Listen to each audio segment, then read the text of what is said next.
Hey everyone, hold on, let me make sure everything's adjusted properly. We're good to go. Hey everyone, it's Alexander, the real Mr. Robinson, and it is cold here for some reason in LA. Maybe it's just me. Anyway, hold on. Hold on. 1 second. What? Okay, I guess that's gonna have to do it. Didn't want the top of my head chopped off anyway. Yes, this is Captain America Civil War. We've done 2 Phase 3 movies already, Captain Marvel and Guardians of the Galaxy Volume 2, but now it's time to finish off the rest of the movies in what I think is the best phase of the Infinity Saga. It's Captain America Civil War, and I am actually doing this after watching Batman vs. Superman, the Ultimate Edition, because for those of you who, first of all, if you follow me on Twitch. I'm going to do this in reverse. If you follow me on Twitch, but you do not subscribe to me on YouTube, that is youtube.com/The Real Mr. Robinson. That's my main hub of entertainment. I mainly produce movie reviews. I'm going through all the Disney animated movies from Snow White to Wreck-It Ralph every Wednesday. Tomorrow's review will be fun and fancy free. And I'm also revisiting all of Zack Snyder's DC movies and the theatrical cut to Justice League in anticipation for some people, for Zack Snyder's Justice League. I'm definitely curious to see it, but I can't really say I'm anticipating it. Because after the shit I just rewatched today, you really want 4 hours of that? Okay, not going down that rabbit hole. Not going down that rabbit hole. I'm going to stay positive. Positivity. That's the best way to live. Instead of being an asshole, just be the other extreme and love everything. So yeah, that's what's going on YouTube. But if you already follow me on YouTube, you're subscribed to that channel, but you do not follow me on Twitch, that is twitch.tv/Real Mr. Robinson. This Saturday, I did a live, well, everything on Twitch is live. I did a couple of games for my 30th birthday. I can't even believe I'm at that age already. Anyway, I stream every Sunday, Tuesday, Thursday, and Saturday. The weekends are usually reserved for games, but this past Sunday I didn't stream because that gaming stream went on for 12 and a half hours with breaks in between, but still, it was a long time doing the stream. Anyway, yeah, that's all the rundown I need to go through. I want to welcome everyone who's in the chat right now. It's mainly the YouTube crowd, unless there's some people on Twitch that, unless there's a bug on Twitch to where I can't see your guys' comments. But anyway, yeah, I want to welcome all you guys here. James Bond 007, Gaming Drybones, William Clark, Razorbike, good to see you all again. I'm kind of still recovering from the birthday stream. Turner Jenkins, thank you for the belated birthday wish. But I'm good to go because it's Captain America Civil War. It's my third favorite movie in the MCU. And I'm actually in the minority of people that thinks that this is better than Infinity War, Civil War, or Winter Soldier. Because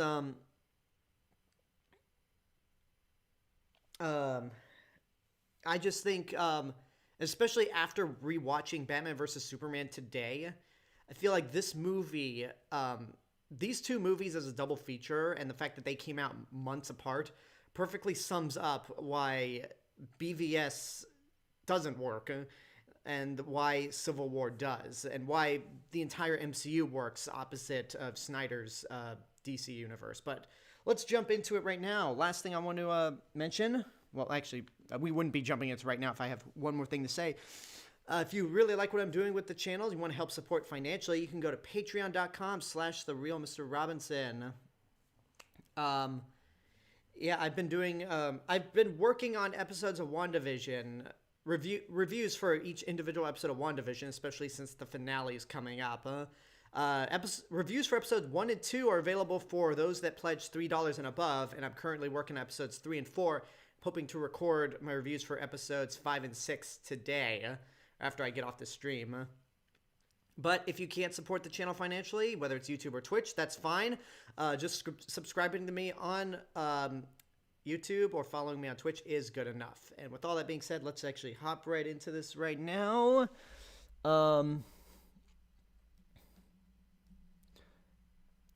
And without further ado, I'm going to start the counter. I'm going to play the movie right now.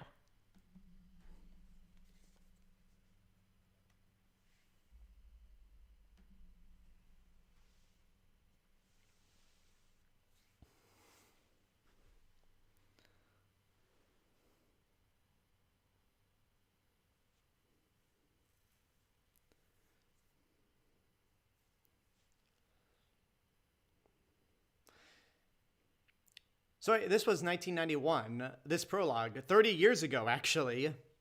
So, yeah, the events that end up kickstarting the finale are 30 years old. Same as me.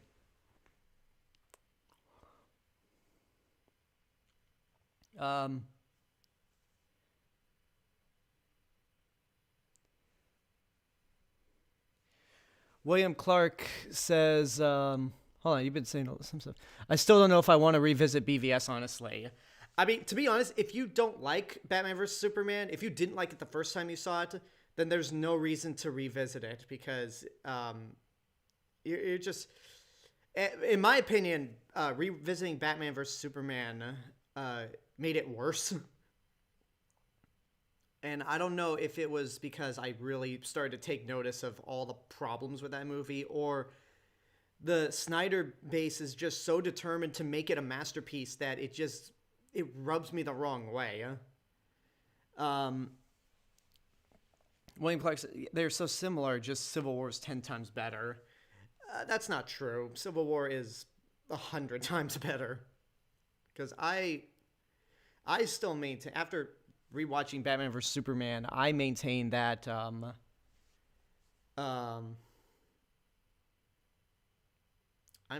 that movie is really one of the worst films of the last decade.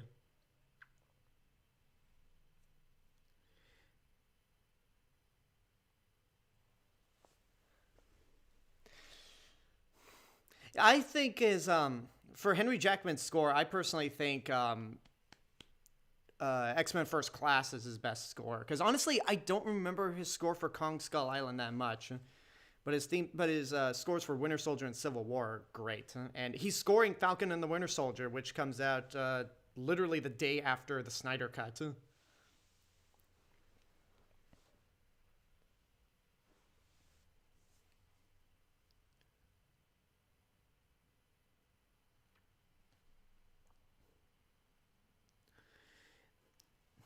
Ethan Lau says, what I also love about this one is how seamlessly they introduce Black Panther and Spider-Man. R.I.P. Chadwick Boseman.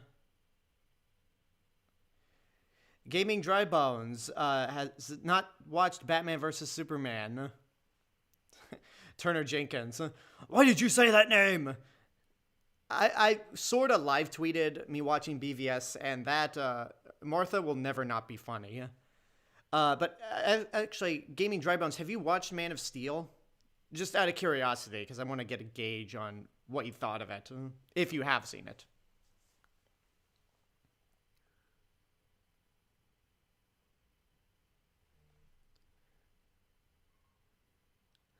To be honest, the score for the Islands of Adventure attraction, Skull Island Reign of Kong, was a little more memorable than the score for Kong Skull Island. Hello, Wanda.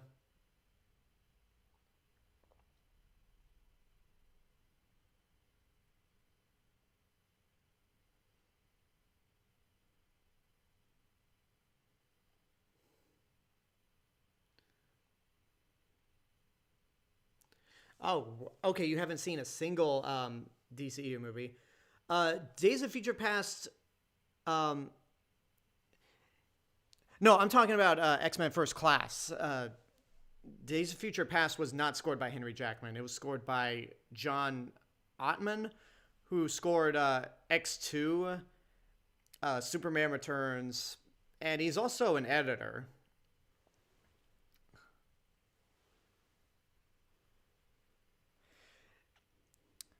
TP Productions. I don't think I've seen you. I'm not sure if I've seen you in any of the streams. Oh, that's why. That's why, because you're saying catching your first watch party. Duh. Um, always enjoyed your content for the last 4 years. So thank you, T Productions. I definitely appreciate that. And if I said TP Productions, I apologize.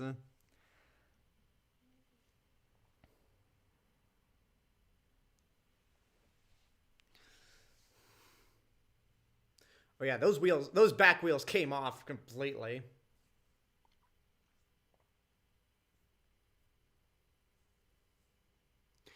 Yeah, gaming dry bones. Man, it's kind of hard for me to say how you would feel about the DCEU. Well, first of all, I don't know you personally, but I mean, people unanimously say that Wonder Woman is the best movie. Um, I actually am.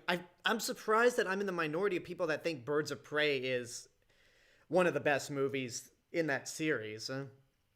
And I'm one of the minority that thinks Suicide Squad is better than Batman vs Superman.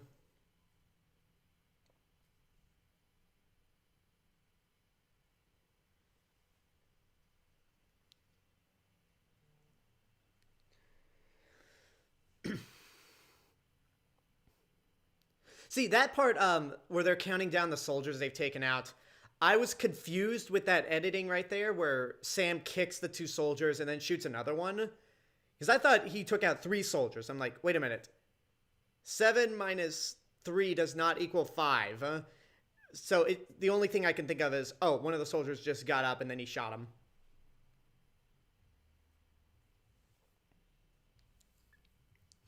See, with the DCEU, I personally think they've now gotten to the point where there are 9 movies.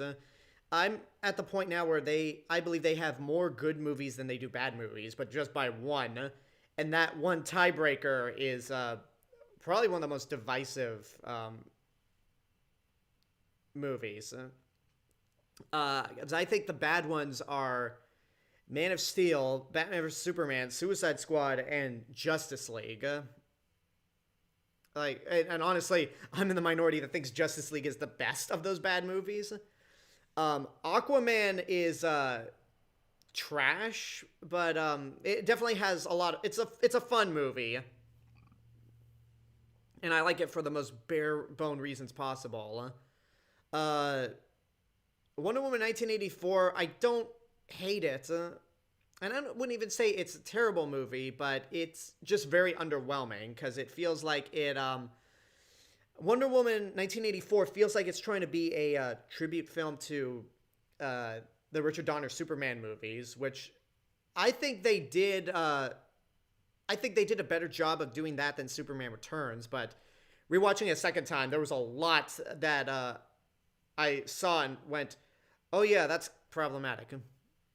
Shazam, I really like, and Birds of Prey, it goes back and forth with me as my favorite in the series. Like Wonder Woman might be the best one, but Birds of Prey is probably the one that um, Birds of Prey is probably the one that I'd be willing to rewatch the most.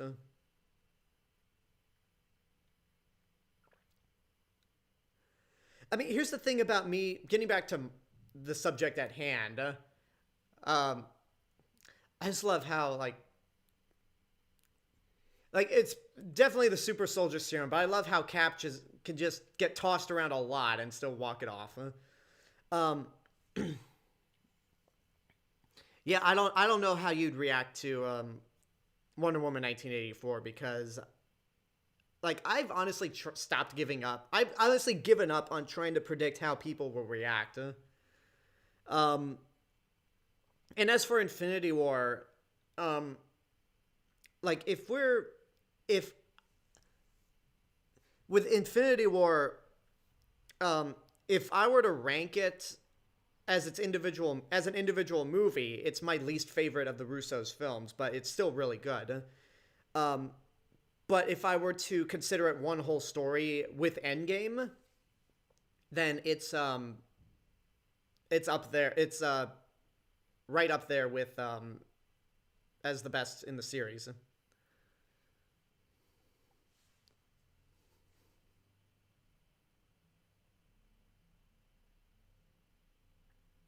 See, Superman might have Zack Snyder's Superman might have thrown that shield into a building. Or just run away from it. Cap still hasn't skipped leg day. Of course. Oh, hello there. Man, I'm excited for Falcon and the Winter Soldier.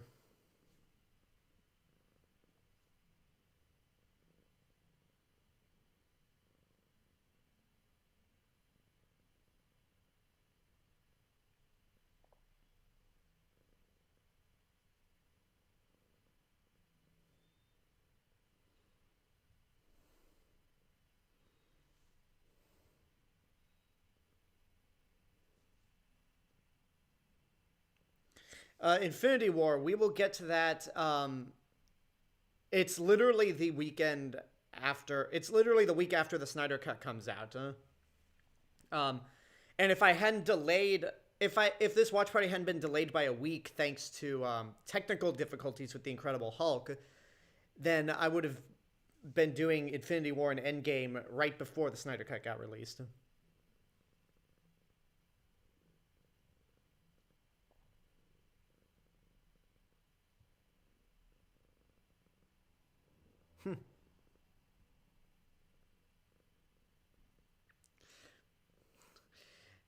Sam, did you just name an inanimate object?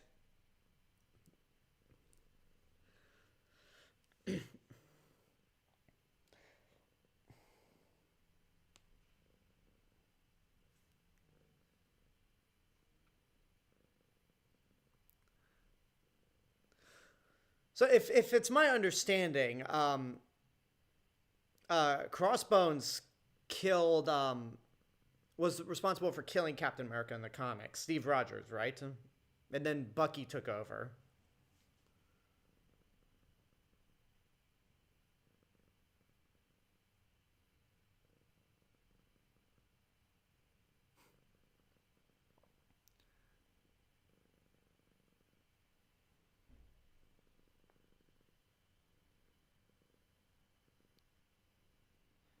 Oh, I think the villain of the movie is probably is actually one of the better ones.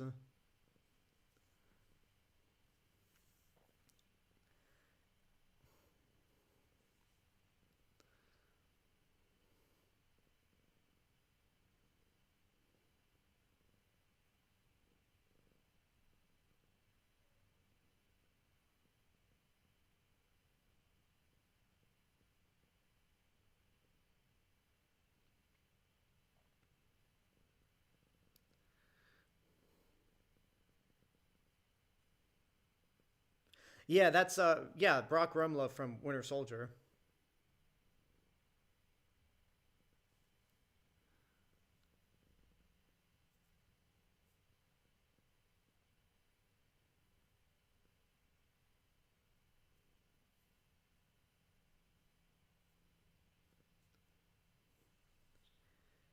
Yeah, poor Wanda. I mean, the last episode of WandaVision that aired last week, um like it really made Wanda more of a complete character.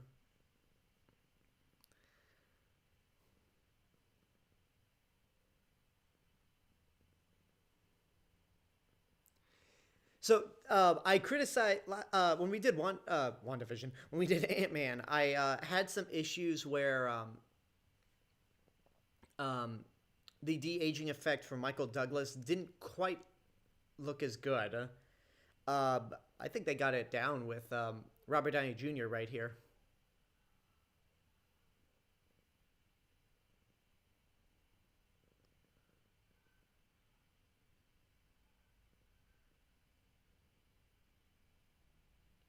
You know, it's funny. I'm going to try to stop comparing BVS to this movie as much as possible, but it's funny how the movie that is just so dour, dark, and asks you to take it as seriously as possible has a villain that's just a straight up joke in Lex Luthor. And then this movie, while it's not as lighthearted as Guardians of the Galaxy or even Joss Whedon's Avengers films, um,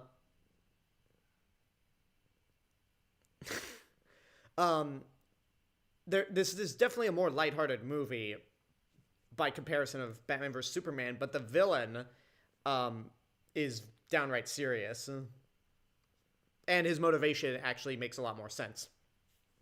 How's it doing these watch parties while WandaVision is debuting?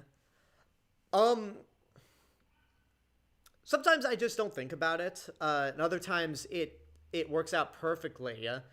Because literally the night I did Thor, was the same week, where Darcy Lewis came back in the MCU, and watching Darcy Lewis in the first Thor, and then watching her return in WandaVision it's so bizarre. And then last week, rewatching Age of Ultron, it definitely enhanced that movie now that we got more context with WandaVision. Especially, William Clark, I agree. Can we give Elizabeth and Paul Emmys at this point? After last week, after the previous episode, Elizabeth Olsen absolutely deserves an Emmy, or at least a nomination. Which I feel like the Television Academy is a little more willing to, is a little more open to comic book properties. Oh, hi, hi, Dean.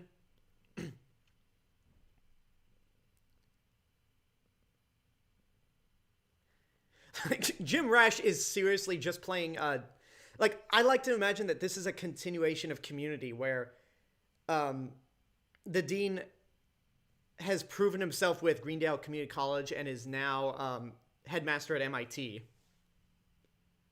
Oh, by the way, that secretary that approached Tony Stark and said, "I'm so sorry about the teleprompter," she was actually in the Friday the 13th remake from 2009.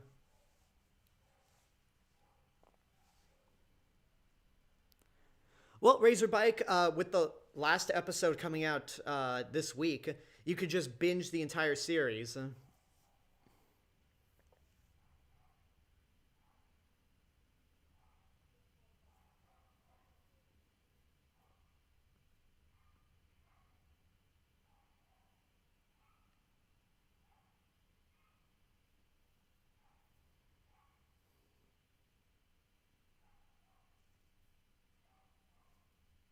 Oh, I'm so sorry you had to watch the Tom and Jerry movie, DeQuantate.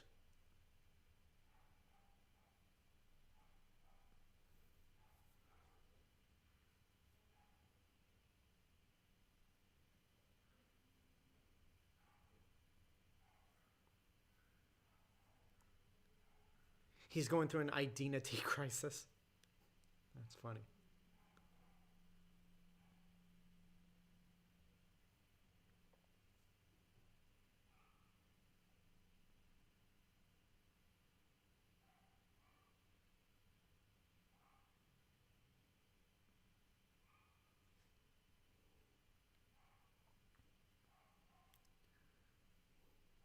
Yeah, with the Avengers Endgame watch party, I mean, so far, the biggest worry I've had about it was my computer battery surviving 3+ hours, which I think it's going to be, I think it's good, but I might, just to be safe, just skip all the introductions and just jump right into the movie. Is that a garden balcony at the backside of the compound?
There's something so weird about seeing the Vision um, with his Vision actual face dressed in human clothing.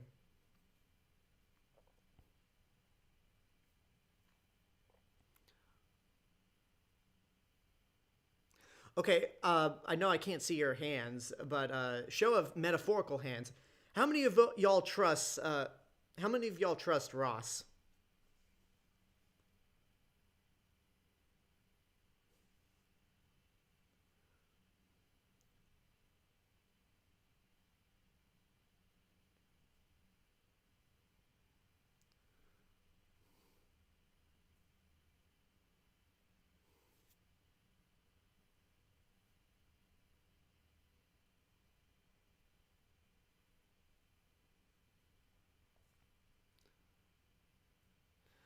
Um, DeQuantate asks if you could rewrite any bad movie you had reviewed, which one would it be?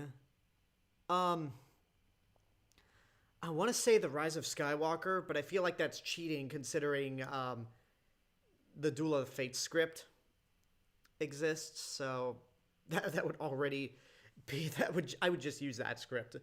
Um, I know it's just on my mind, but probably no. Actually, I wouldn't say this is a bad movie. Like it's just okay. Thor: The Dark World. I was gonna say Batman vs Superman, but I decided you know what, I'm not gonna talk about that. I'm gonna try to keep myself from talking about that for the rest of the stream. Um, I feel like Thor: The Dark World could really have been reworked script wise.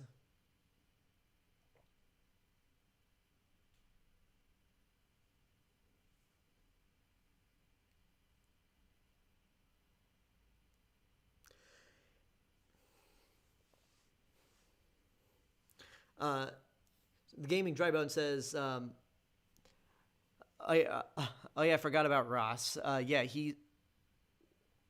That's one problem I had with this movie. Why they listened to his orders. I mean, he's no longer at this point. He's not a general anymore. He's the Secretary of State, which yeah. And then DeQuantate. No, no, no. Razorbike says, I trust him about as far as I can throw him.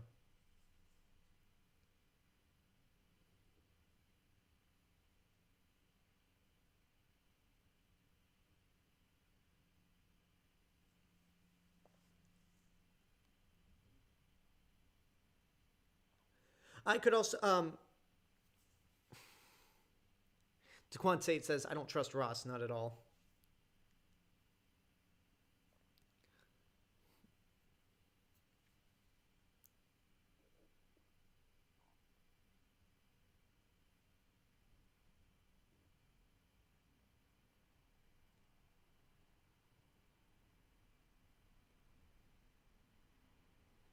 Yeah, that look Steve gave to Tony is just so really.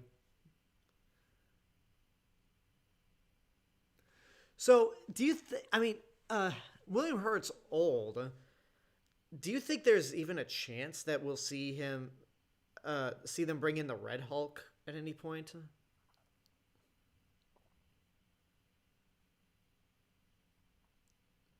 William Clark says they saved New York, Shield, and Sokovia. Okay, I admit that one was on them. Well, mostly Tony.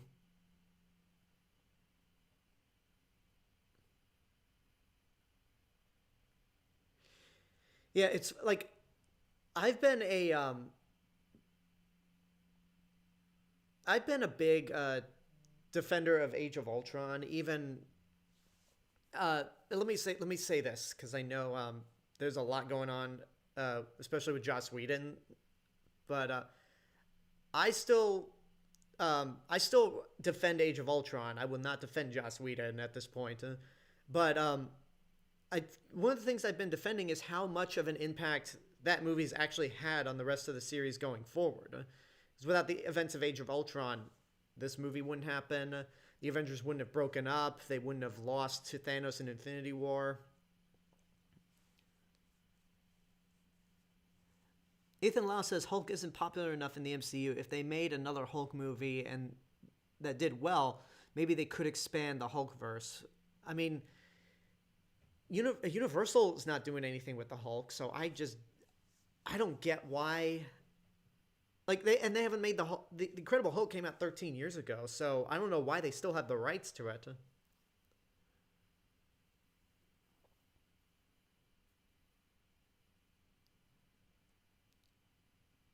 Now, I will admit, I know I said I'd try to stop.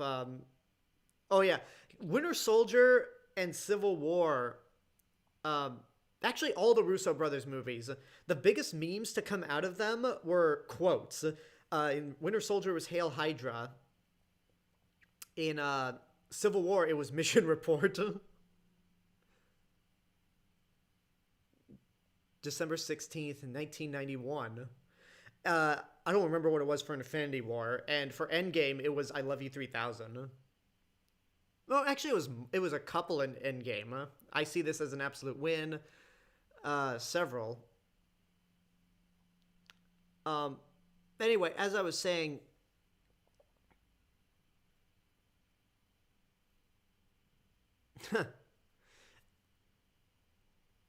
with Zemo, I'll admit that there are some leaps of logic that this movie takes involving his plot and perfect timing. But to be honest, it doesn't bother me because his plotline gets where it needs to go, and by the end of the movie, you really understand his motivation, and he can be threatening. With Jesse Eisenberg, there's not one moment where you consider that man a threat. His plan is just so ass backwards and all over the place, and you don't even know what his true end goal is.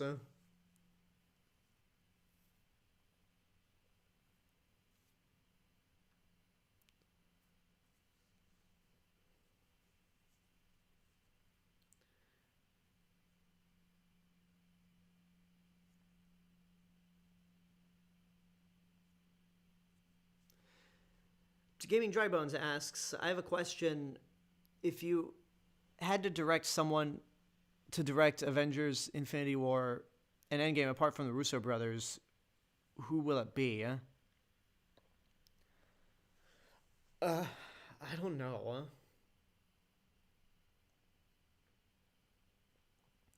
Yeah, I've said this several times, and everyone agrees on this.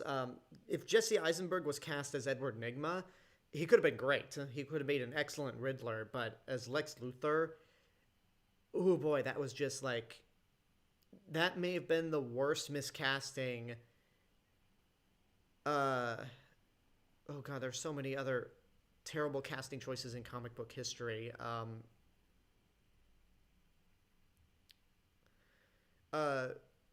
Jamie Bell as Ben Grimm was horrible casting.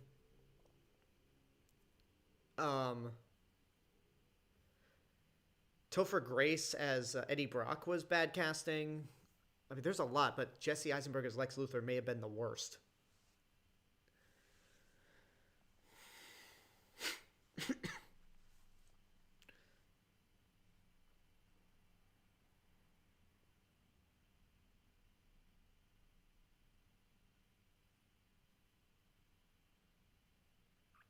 T Production says George Clooney is Batman.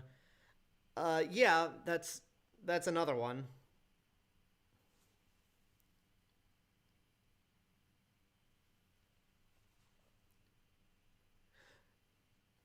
Okay, so when I re-reviewed the entire Infinity Saga in prep for Endgame 2 years ago, I don't know why I did this. Anyway, the biggest praise I gave this movie was how much it humanized these larger than life characters, and that's why you hear me call them by their real names and not their superhero names.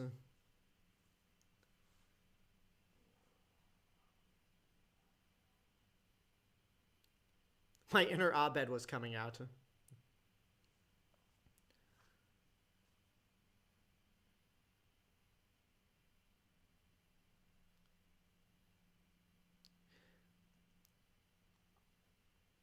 So, when this movie came out, which side were you all on? In terms of like Team Cap or Team Iron Man? Because I was always on Team Cap from the beginning. Um, but this movie really makes me flip flop back and forth on whose side I'm actually on, especially when we get to the end. How do I rank Godzilla vs. Kong, Falcon and the Winter Soldier, the Snyder Cut in terms of excitement? Razorbike says Team Hulk. um,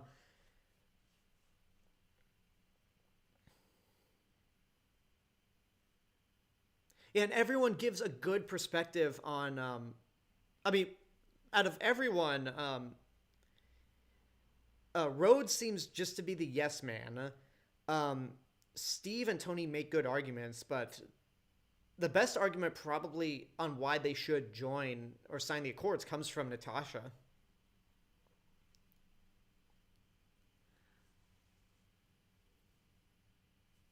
Um, this scene. It's so ironic that the year Captain America Civil War comes out and Peggy Carter dies, it's the same year that Agent Carter on ABC gets canceled. Like that's poetic right there. And I'm so glad they brought Haley Atwell back for more appearances as Peggy.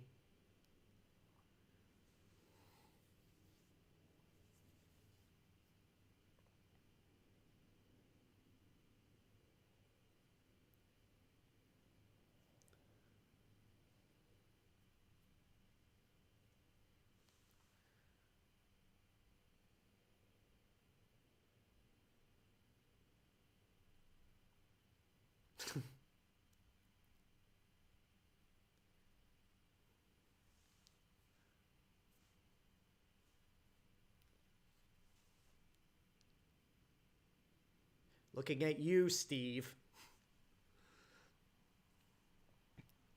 Um, there's something. Okay, yeah. To go back to that question of how I rank the March stuff coming in, Godzilla vs. Kong, Falcon, Winter Soldier, and Snyder Cut. Wasn't there something else? Wasn't there another big geek property coming out in March that everyone's anticipating? But anyway, in terms of excitement, I would say Falcon and the Winter Soldier is at the top because of Marvel's track record. I just have more confidence that that's going to be great. Godzilla vs. Kong below it because I've liked all the MonsterVerse movies, but I know that they can be problematic. And then just a giant void of nothing deep in the ground is the Snyder Cut.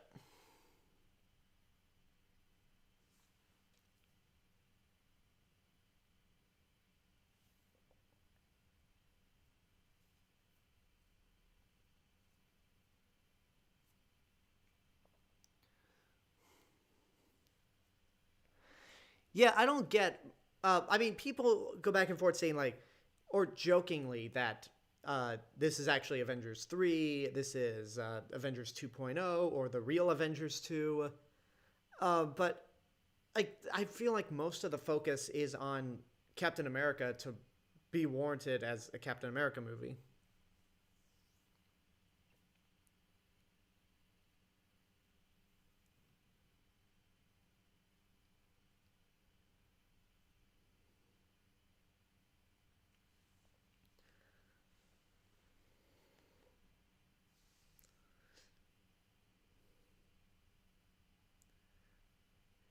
Okay, these giant techs are ridiculous.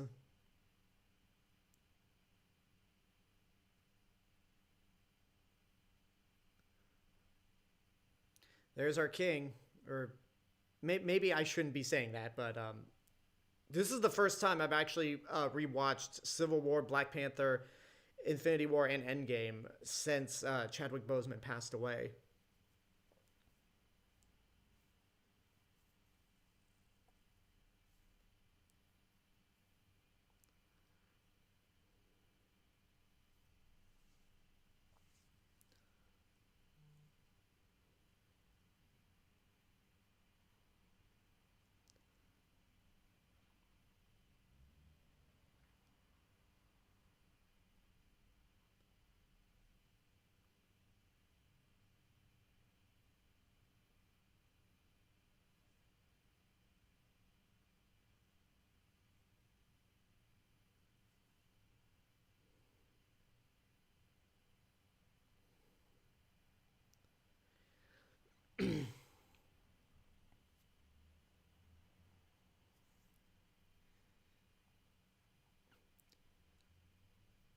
yeah, the way they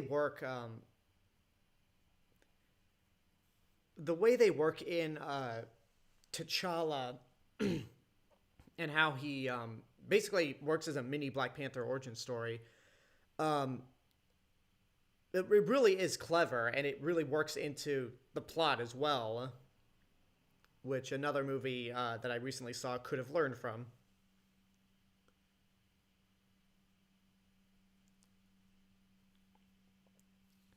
After all her appearances in the MCU, do you think the Black Widow movie will deliver, even though it's a prequel? Uh, I think it could be one of the lesser movies, but still pretty pretty cool. Um, I was always um, against a Black Widow movie. Not that I dislike the character, because um, ooh, uh, yeah, not because I dislike the character at all, but because uh, she got a lot of development from being a supporting character that I didn't think she really needed a standalone film. But hey, we're getting it. I'm looking forward to it. But between out of all the MCU movies coming out this year, hopefully, um, Black Widow's the one that I'm the least excited for. I'm more excited for Shang-Chi, Eternals, and Spider-Man No Way Home, now that it has a title.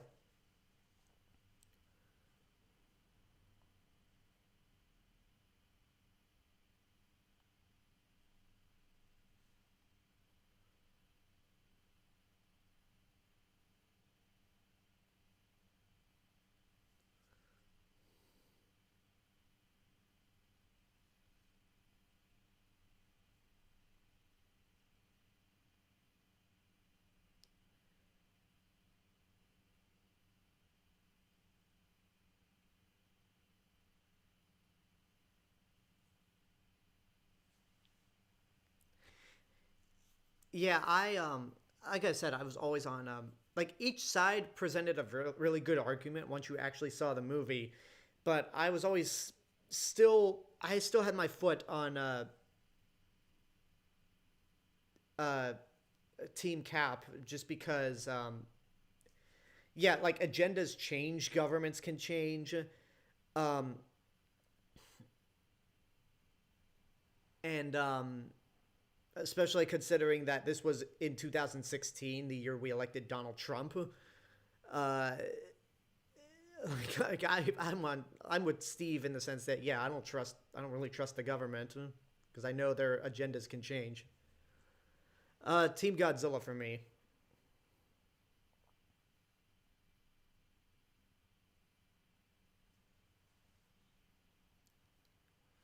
It's crazy to think that Chadwick Boseman had colon cancer while he was filming these movies, and nobody knew about it until his passing.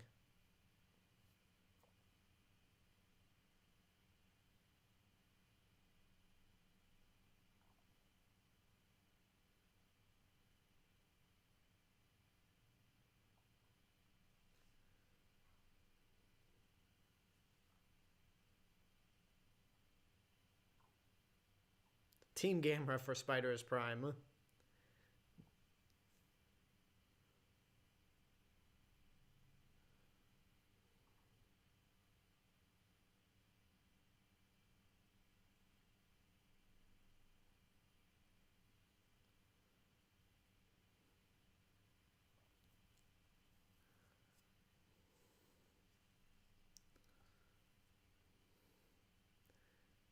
There's the standard MCU cover outfit.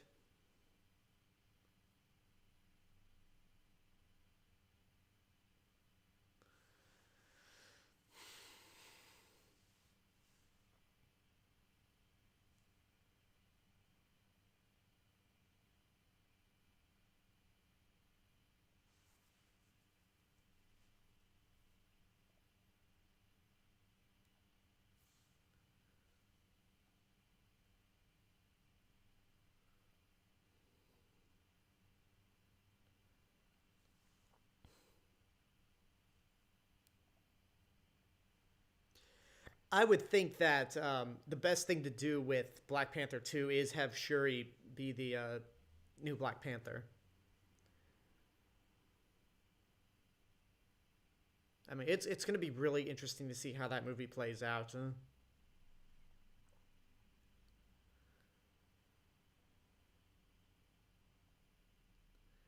Yeah, I remember not liking The Guest when it first came out, but over time I've just started coming around on it. But I haven't watched it since then, so well, I want to give it another chance.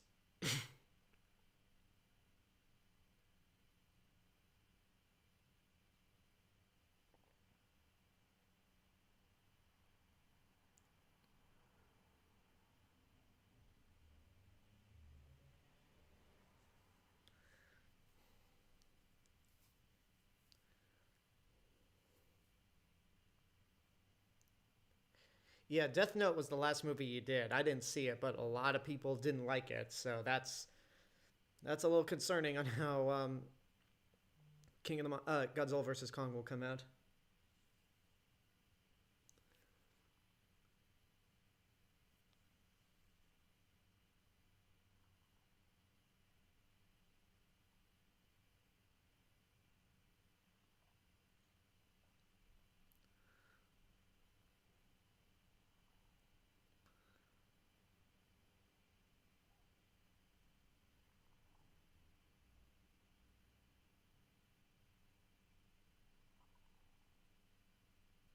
He's out there buying plums.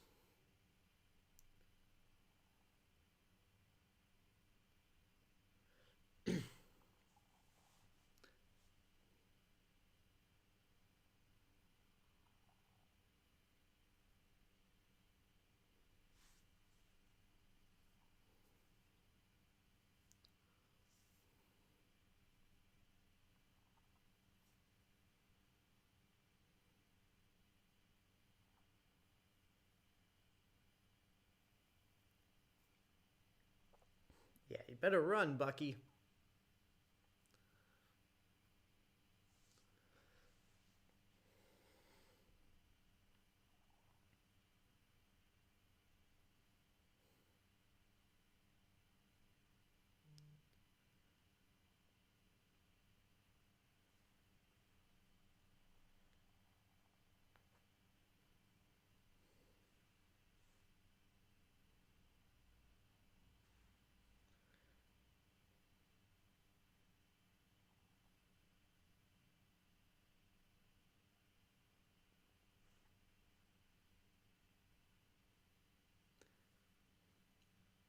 Hello?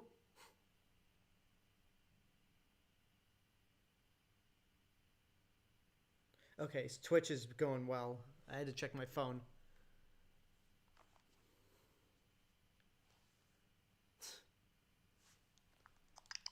Sorry, got to silence my Switch so I could check how YouTube's going. Okay, everything's good on both ends.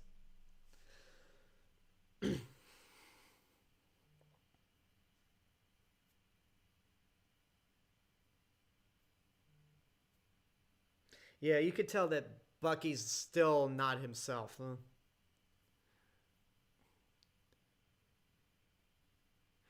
Yeah, those talks about Marvel bringing Chris Evans back. I think Chris, I think Chris Evans even tweeted, "This is news to me." So, I think that was just somebody starting up rumors, um, just to get clicks. Because really, there's no reason to bring Chris Evans back. Cause like Steve Rogers' story was done, and it ended in a very appropriate manner.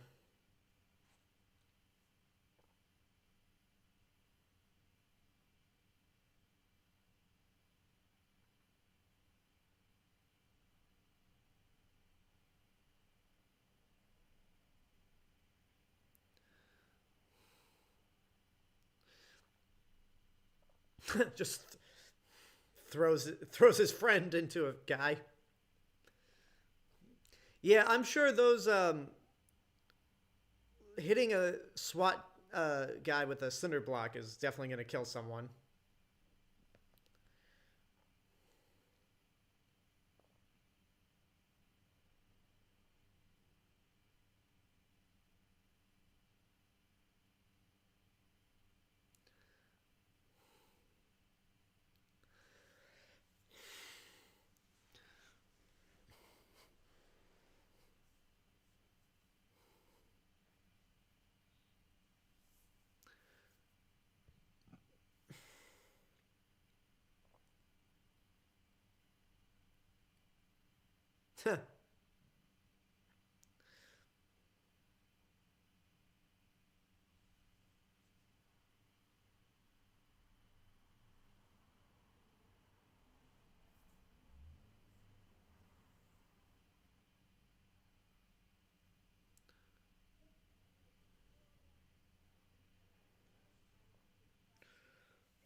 Oh, here he comes. Even though we saw him already, the next big reveal is gonna pop up. And there he is. I might have, when this moment popped up in the theaters, I might have lost my shit a bit. Just finally seeing the Black Panther suits.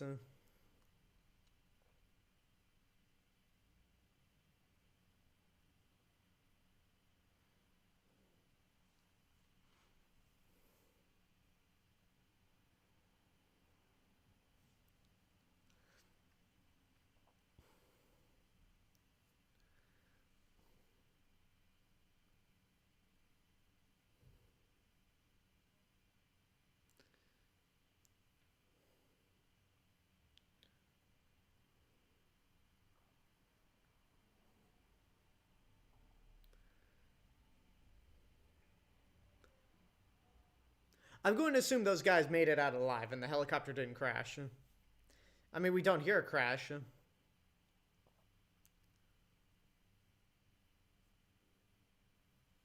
Oh, yeah, there it is.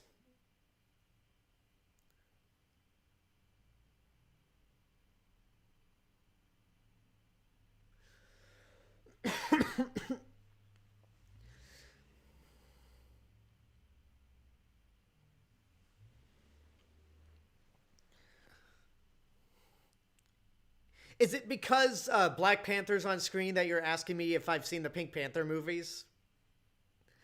Uh, but to answer your question, yes, I have. The only one I have not seen was uh, Pink Panther 2 starring Steve Martin. And the only reason I didn't see it was because I've seen the first Pink Panther movie with Steve Martin.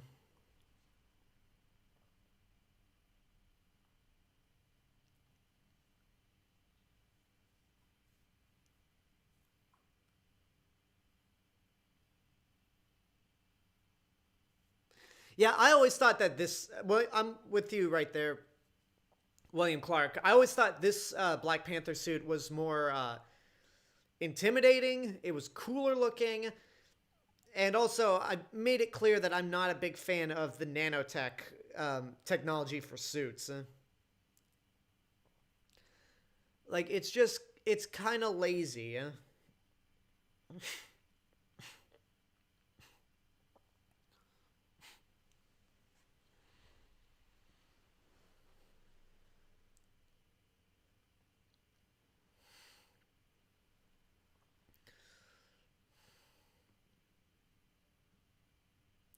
Yeah, I'm expecting. It's probably.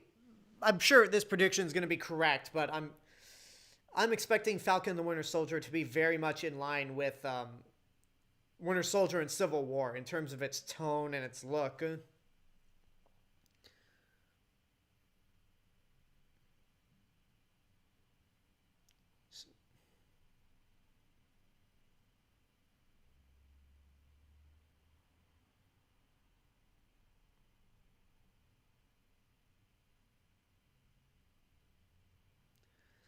Yeah, y'all are trying right now.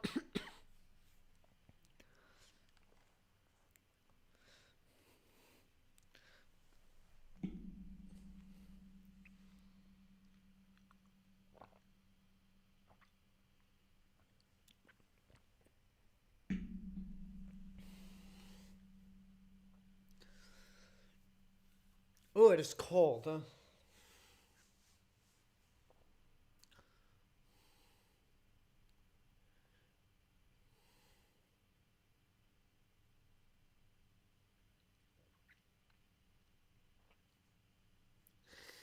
Yeah, I am gonna be disappointed.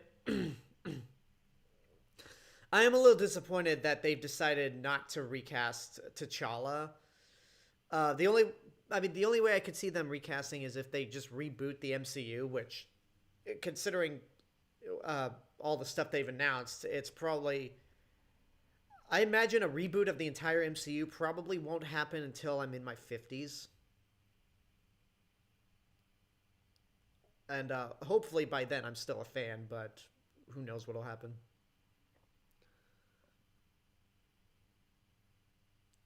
Favorite Western? It's a cliched answer, but the good, the bad, and the ugly.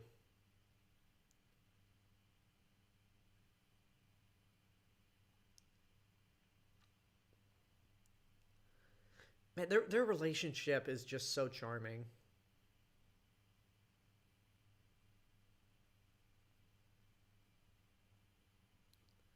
And it's amazing again for a Captain America movie. They're able to work in a development between Wanda and Vision in their relationship and make it work.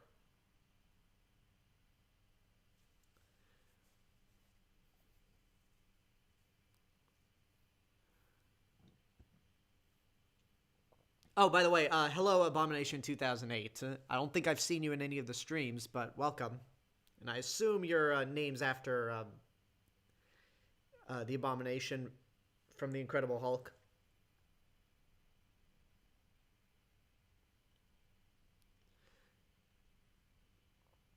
Yeah, there wasn't any particular moment in the MCU where I think Rhodes had a shot to really like shine or just there wasn't anything that he did that really stood out. Even though I've said time and time again I prefer Don Cheadle over Terrence Howard. Um, which again, thank God for Armor Wars.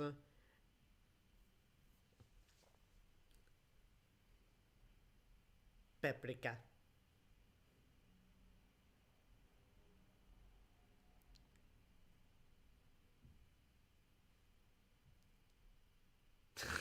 I'm sorry.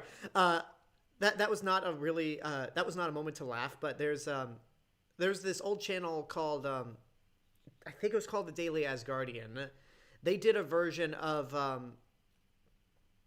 like this movie censored, and at that point it was like alternatively we could a pizza Vision.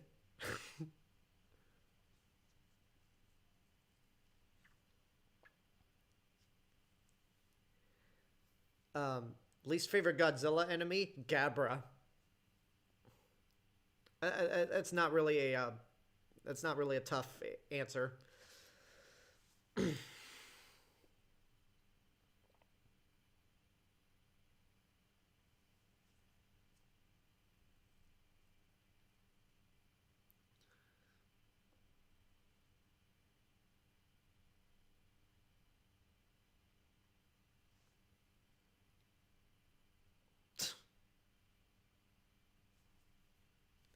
Yeah, that's the thing the about the Snyder cut of Justice League. I wouldn't have so much of a problem with the DCEU or at least Snyder's movies because again, I still think that even if it's by one movie, there are more good than bad movies. Um, uh, like I wouldn't have a problem with his movies so much if it wasn't for the fans trying to convince everyone that they're masterpieces. It's like, look, you can like what you like, but quit trying to convince me because it ain't gonna happen. Um, will we see She-Hulk in the MCU? Says DeQuan Tate. Yeah, she has a Disney Plus series coming out. I don't know if it's next year, but they announced it.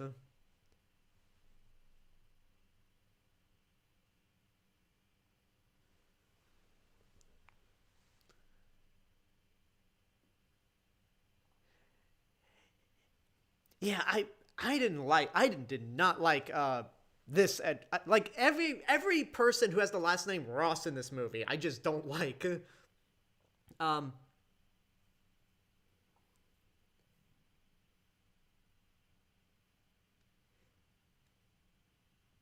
and I wouldn't warm up to this character until Black Panther, where he doesn't come across as a douchebag like here.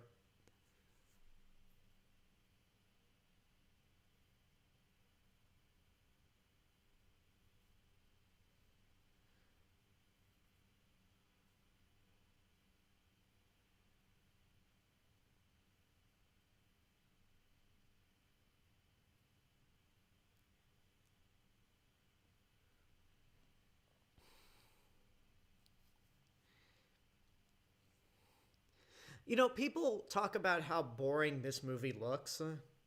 Um, and to me, it's like, yeah, it's probably not the most visually striking MCU movie or even in the genre itself, but I like it because it makes, I don't know, it helps make this world feel more real, considering all the giant supernatural stuff or larger than life characters that happen.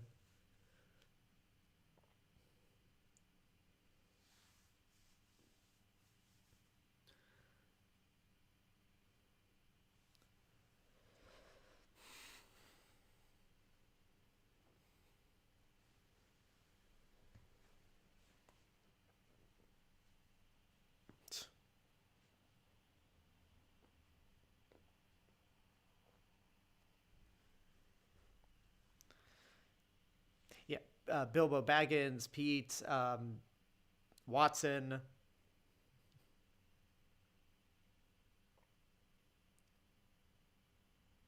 Not yet, at least.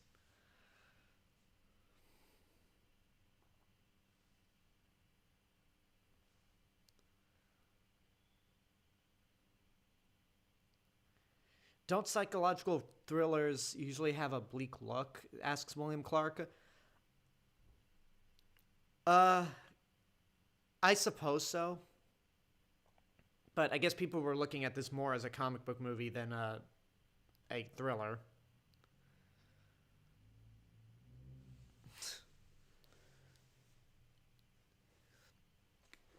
Yeah, it's funny how ever since, like, I've liked the quippy Tony Stark, and there's still quippy moments here, but I like how once the Russos and uh, Steve McFeely and Christopher Mark. Wait, Christopher Marcus or I'm mixing their names up again. But anyway, when the Russos and the writers for these movies got a hold of Tony Stark, they really brought him more down to earth and made him a more mature character.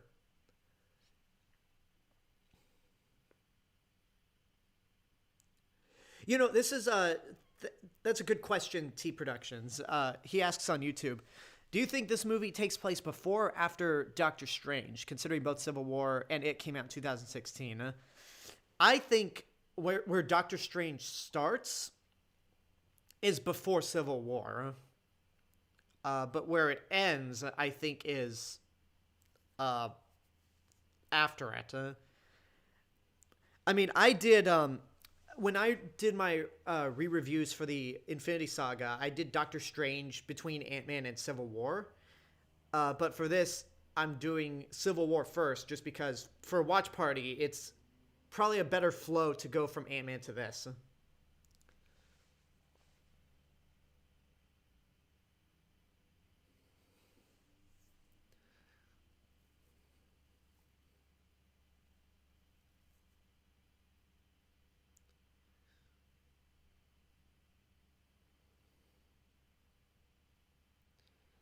Yeah, they were this close to agreeing. Um, yeah, they were so close to agreeing. But I mean, see the progress that can be made when you talk things out.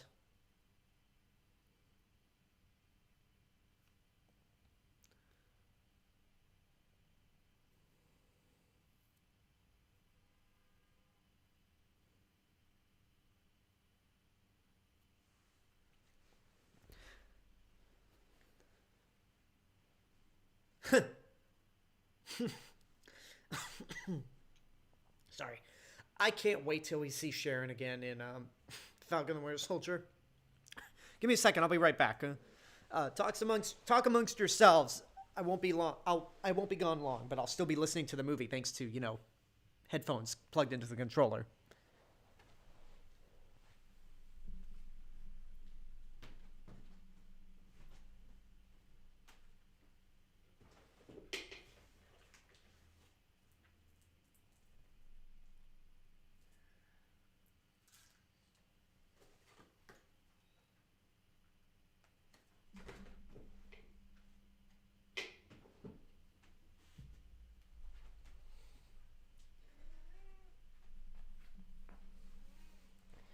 I'm back. Sorry about that. I just had to grab myself a cough drop. I'm fine. I'm fine.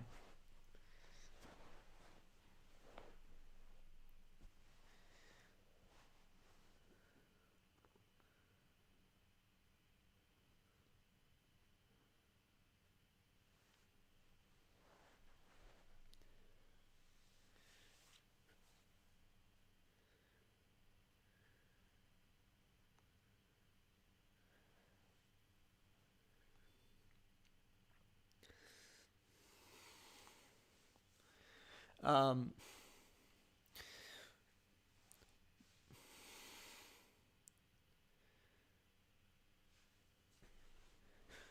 uh, what scene are you talking about? William Clark. Can we give these two guys Oscars at this point? I mean, I don't think their performances are Oscar worthy, and part of that doesn't really have anything to do that with a criticism of their performances. At this point, I just don't think winning an award really um, means anything. But again, that's just me.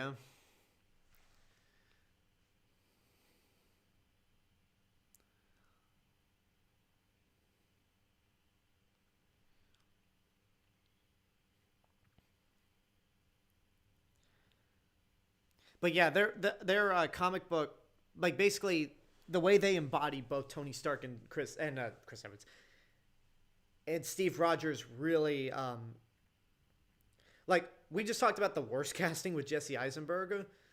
Um, Chris Evans and Robert Downey Jr. are some of the best casting in a comic book movie since Christopher Reeve as Superman.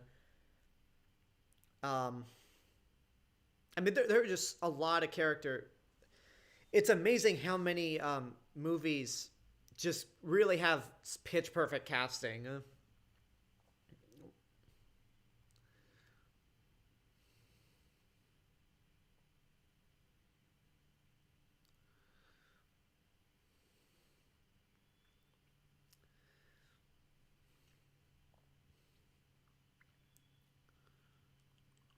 When they were arguing about when they were talking about Tony's dad and Wanda. Okay. I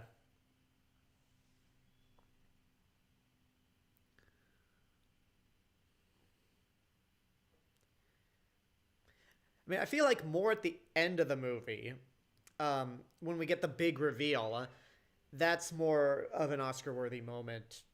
If we're gonna go down that route, especially with Robert Downey Jr.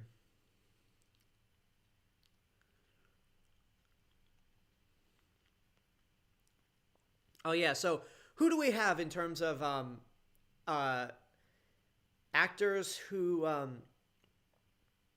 were in terrible comic book movies, but then came back and redeemed themselves? We had Chris Evans. We had Michael B. Jordan. Who else is there?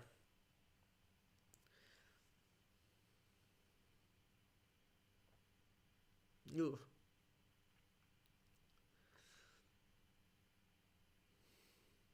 Oh, Taika Waititi, because he was in Green Lantern as Hal Jordan's best friend. Ouch.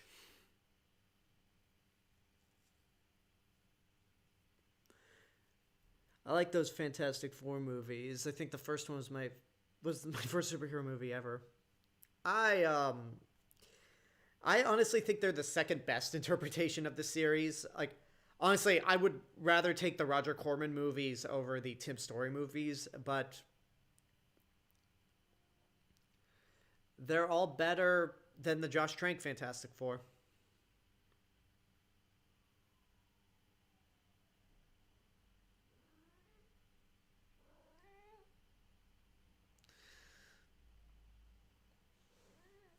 Oh, you want to come up here again?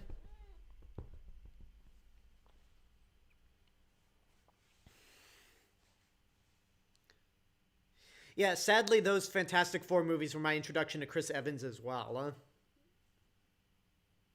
So that's a damn shame.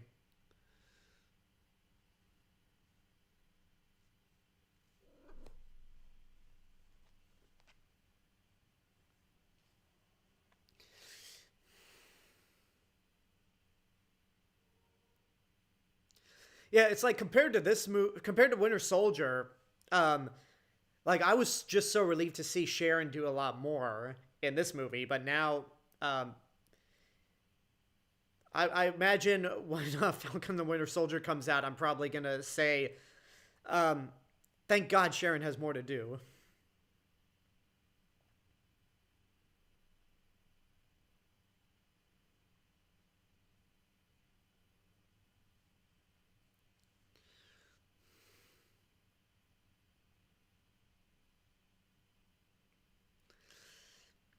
Yeah, the action in this movie is so good, and the fact that it's choreographed by the guys that did John Wick is definitely impressive.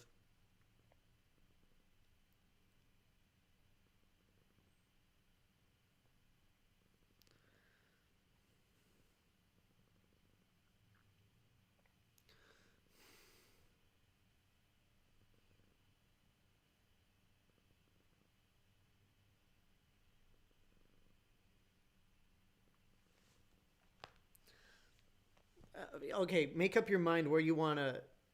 You want to lie on my lap, or you just want to sleep on the side? Make up your mind.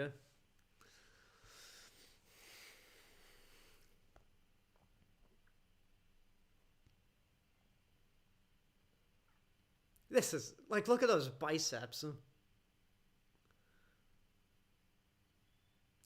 Again, that Marvel workout routine.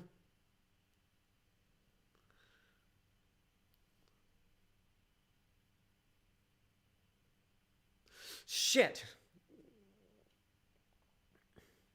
Jesus. I mean, the action still gets me in this movie, even though I've seen it a lot. Um, that moment where the helicopter crashes, I'm just like, shit.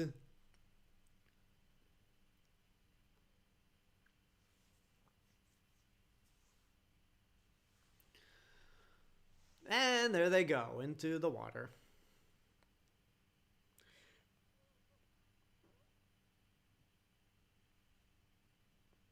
Don't mind me, guys. I'm just checking the stream once again. Um, okay, Twitch is looking good, even though there's only one person watching.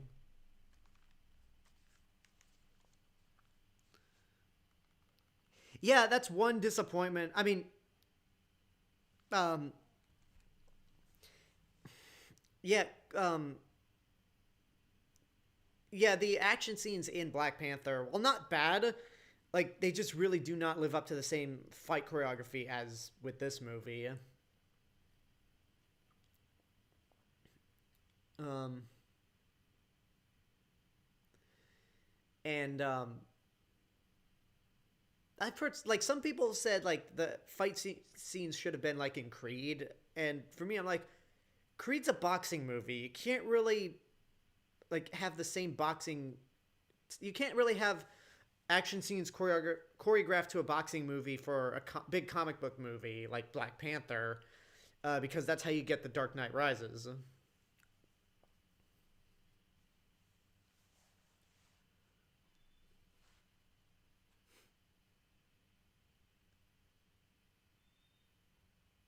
Hey, we got him, folks. He's back.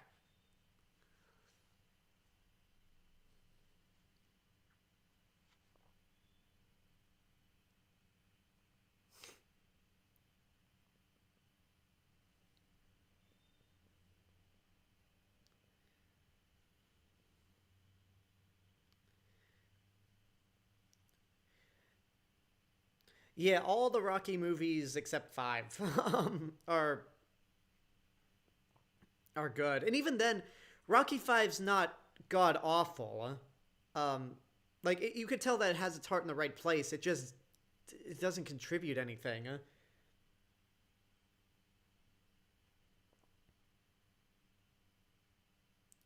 Are you ahead of us, Spiderus Prime? Because I'm not even at that point yet.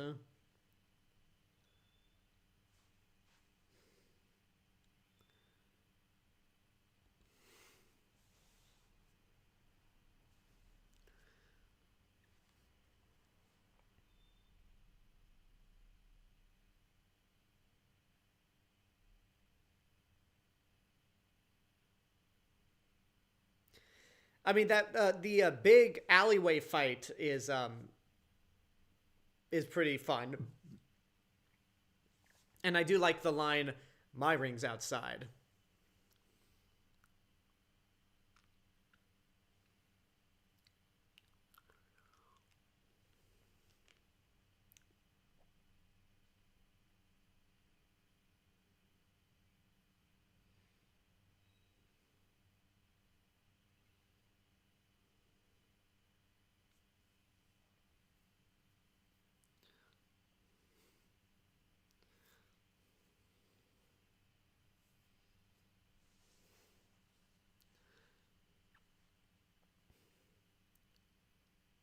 I'm feeling okay now.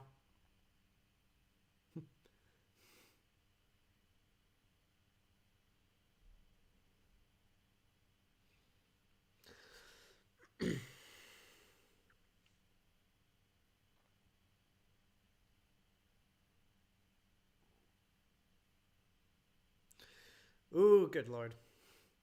That dude looks like Henry Cavill.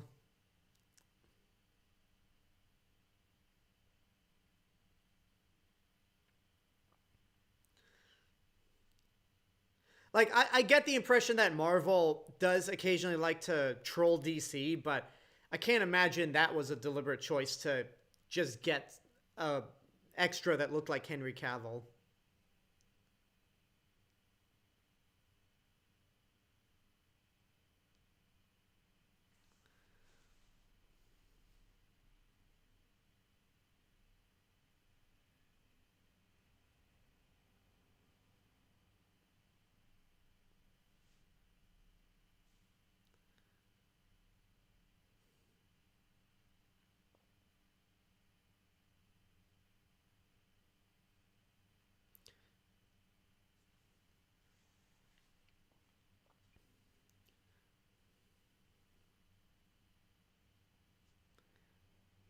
Oh yeah, because that was the end credit scene for Ant-Man.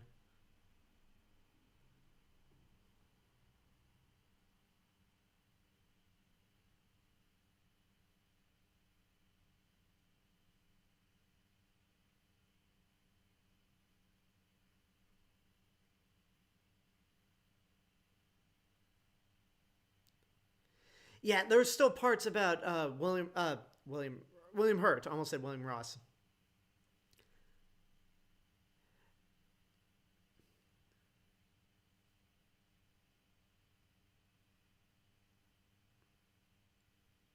Yeah, there's just something about William Hurt where even though comic book movies have evolved quite a bit in the 8 years in between this and the Incredible Hulk, he's still he still seems to not really care about it. Like there are some moments where he's just not as bad as the Incredible Hulk, but where he slurs his lines.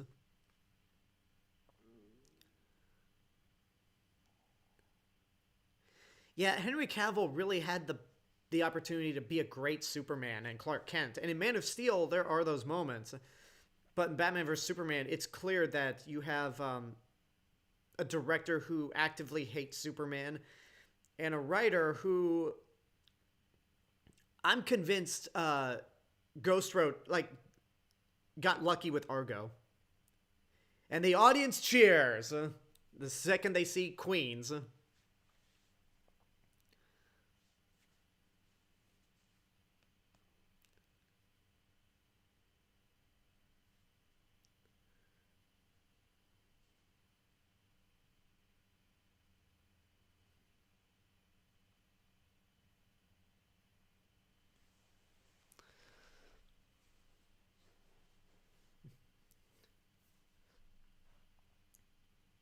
Holy shit.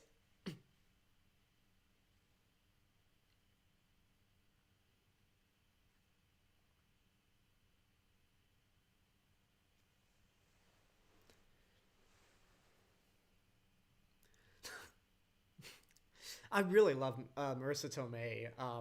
Not just in real life, but as Aunt May, because she really is like, she really is the cool aunt.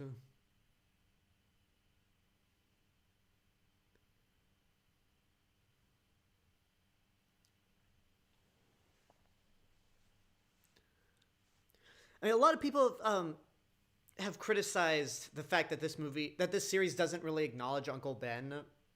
Um, it doesn't acknowledge him by name, but it's like, look, we know the origin of Spider-Man already. We don't need to be told again. And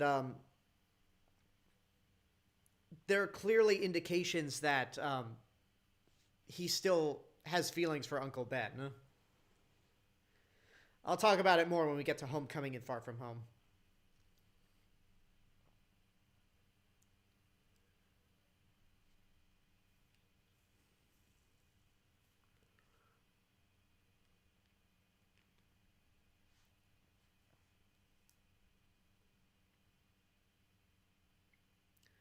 And I love how it's the homemade suit. Um,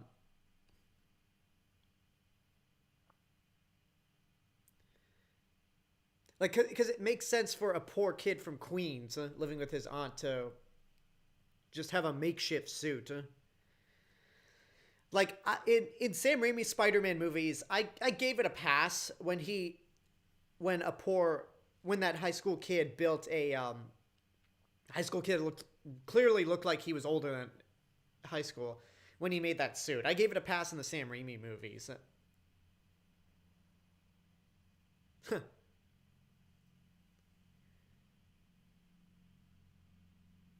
But with the Amazing Spider-Man, I had a little more of a difficult time believing it, especially considering that, well, with both suits.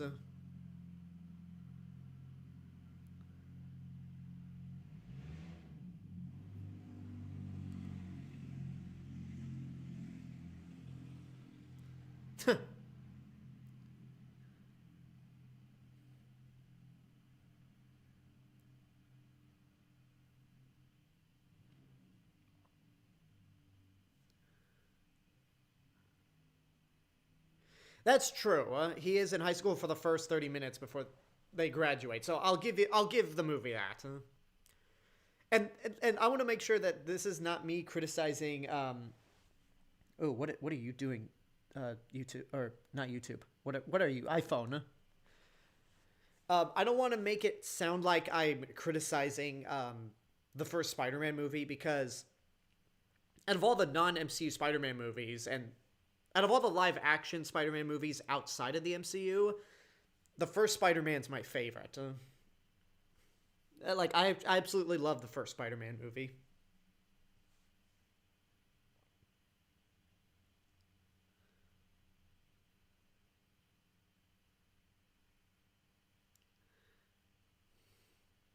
So yeah, okay, I hate to bring up BVS again, but they indicate here that Peter Parker's been Spider-Man for 6 months. So that's a quick amount of time for, like, to where we don't miss out on a whole lot, and there's a lot that can be done with this interpretation of Spider-Man. Whereas with Batman vs. Superman, they indicate that Bruce Wayne's been Batman for 20 years, and you're like, so you just skipped 20 years of potentially cool Batman stories.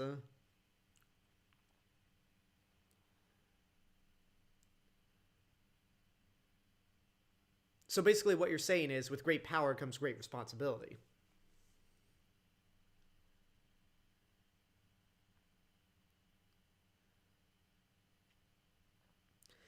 Yeah, with the first...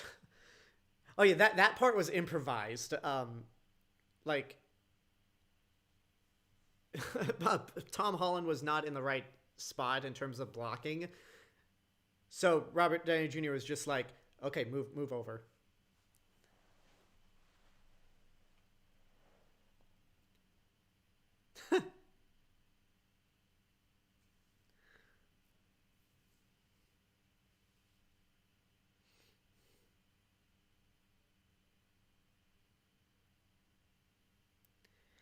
Um,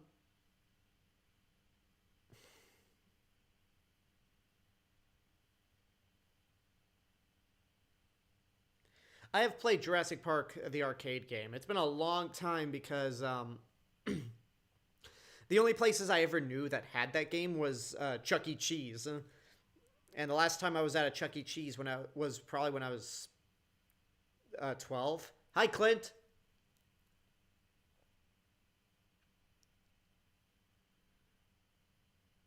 Um, and I have like either I think I heard that Chuck E. Cheese is going out of business. And if it isn't, I just have no reason to ever go back to a Chuck E. Cheese.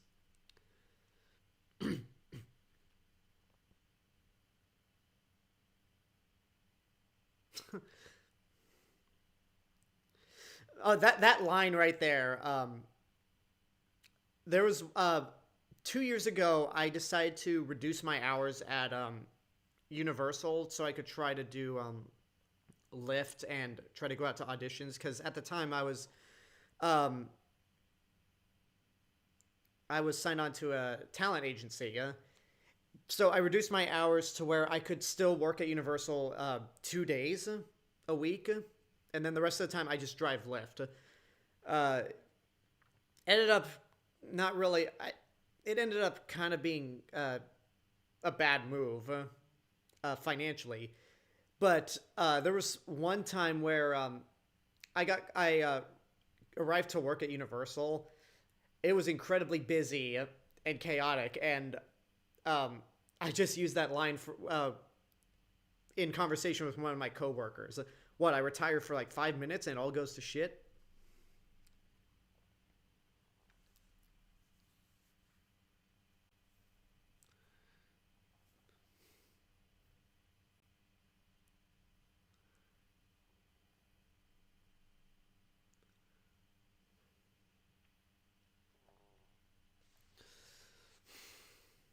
I love you still.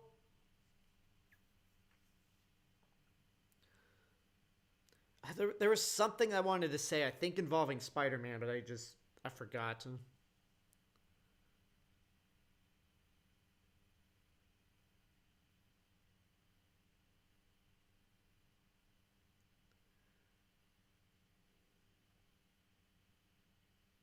Gotcha, Razorback.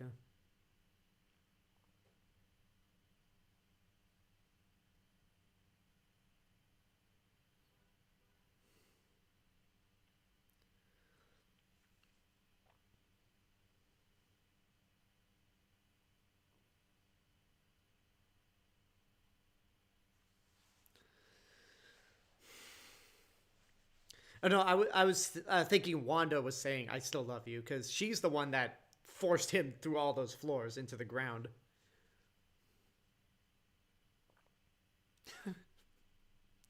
Oh man, I can't wait to see these two together in Falcon the Winter Soldier.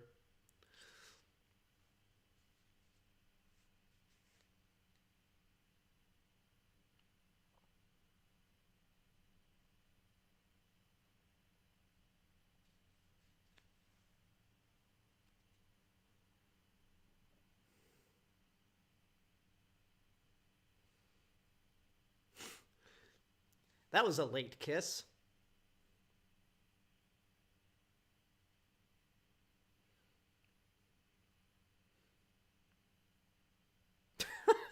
And they acknowledged it.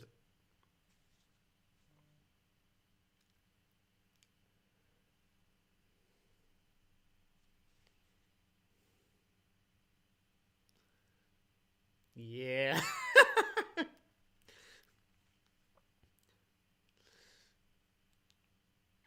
It's really like just those small moments where Bucky and Sam are like looking at Steve and smiling at him like and nodding like yeah boy. Um, like it's those small moments that really make these characters relatable.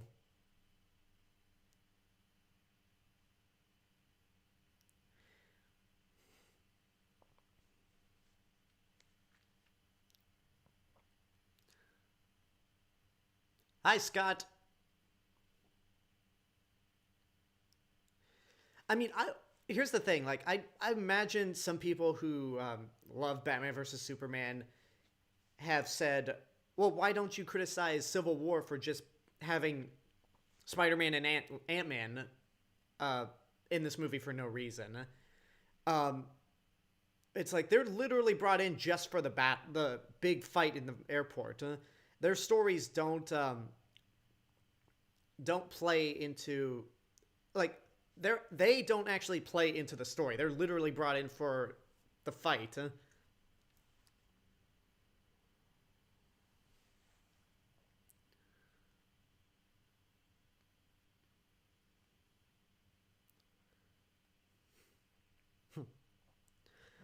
Uh, BVS treats Wonder Woman as if there's actually a reason she's in this big grand story, when really she wasn't. Like, you really could have cut her out of the movie and it wouldn't have made a difference. Oh yeah, this whole airport sequence was filmed with, at the time, new IMAX cameras.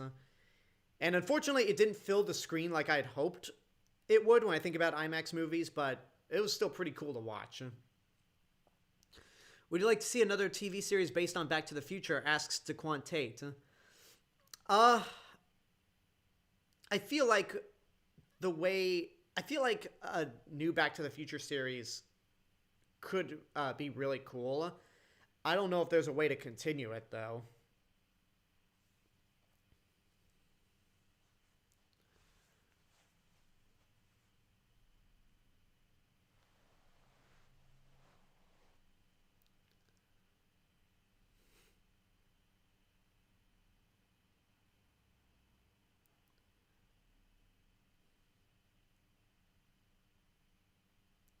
Oh yeah, this absolutely is one of the best comic book movie battles ever made.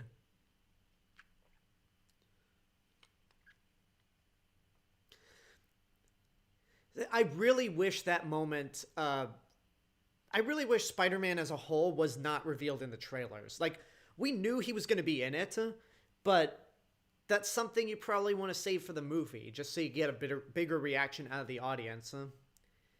And then all the TV spots started showing Spider-Man more, and I'm like, guys, we knew Spider-Man was gonna be in this anyway, so why don't you just hold off on showing him?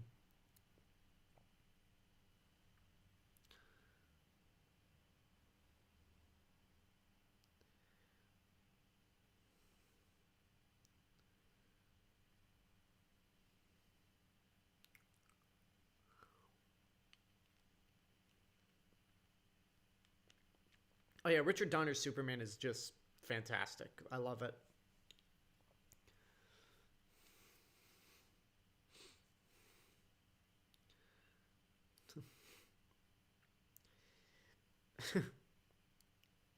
Scott Lang just kicked a minor. Think about that for a second.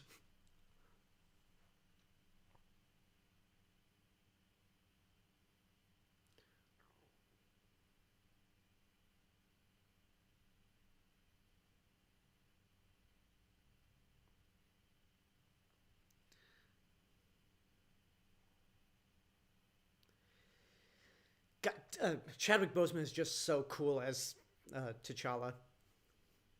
Nut kick.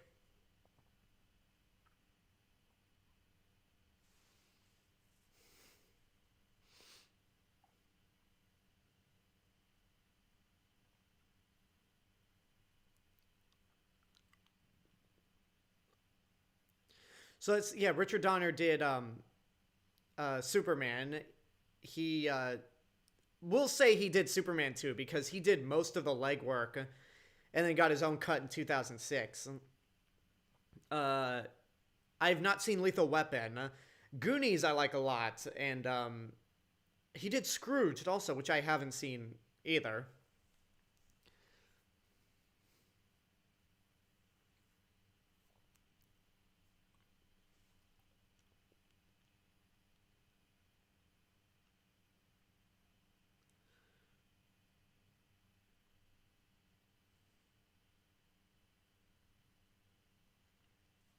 At least Legendary had a good idea to keep the robot dinosaur hiding in Godzilla vs. Kong. Um, I mean, they definitely dropped hints of Mechagodzilla.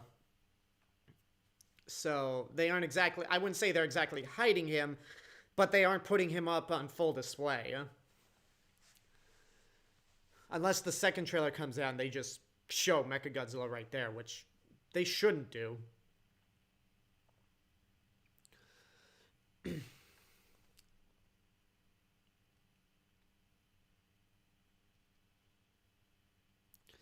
So here's the Amazing Spider-Man 2 came out just 2 years before Civil War. So yeah, a 2 year gap is probably the shortest a comic book character has ever been rebooted. Um,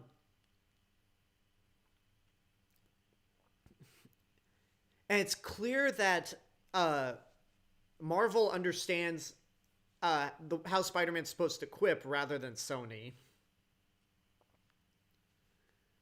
Because in the Amazing Spider-Man 2, hold on after this line.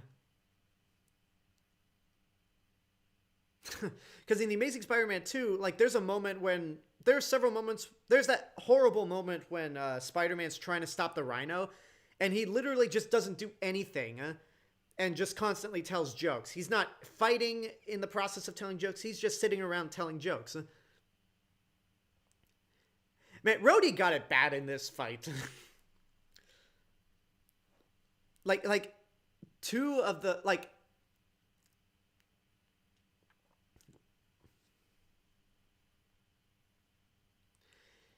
with Rhodey gets a oil. We'll get to the other segments when we get to him.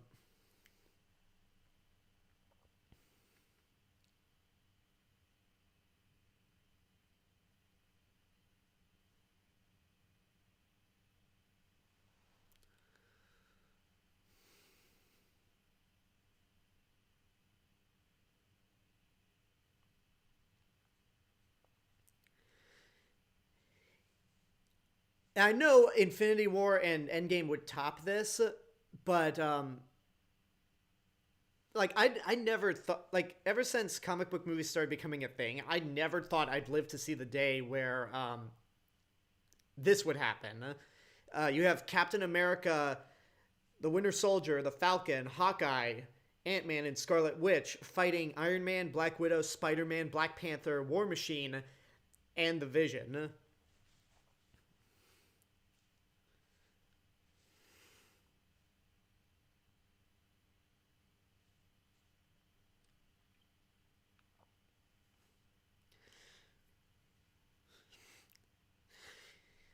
Yeah, there were speculations that Rhodey was going to die in this movie, and well, none of the heroes actually die. I don't think this movie is without consequences. Um, which has always been my biggest problem when people criticize Civil War and say, "Oh, there are no consequences, and we just did a full circle." I'm like, not really. We actually didn't come around in a full circle with this.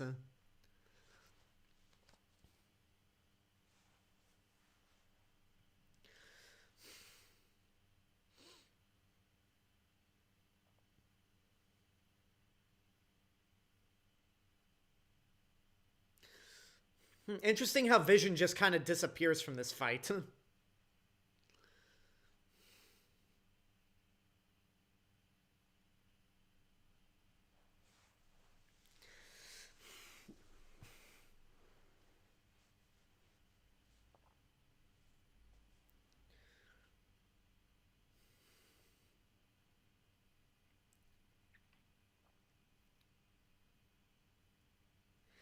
Yeah, because the thing with Spider-Man in this movie, like really, I thought Tobey Maguire was a good Peter Parker for the first Spider-Man movie.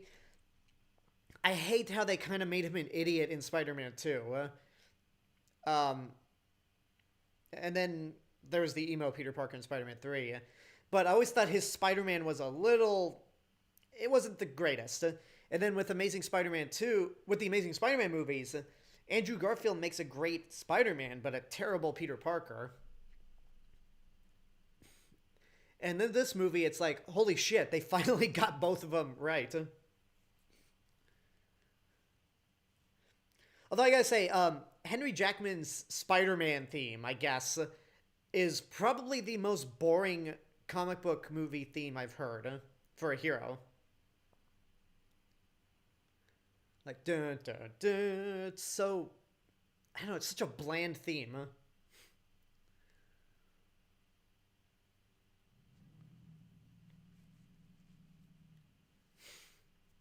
I love this helmet more than this helmet for Ant-Man more than the first one.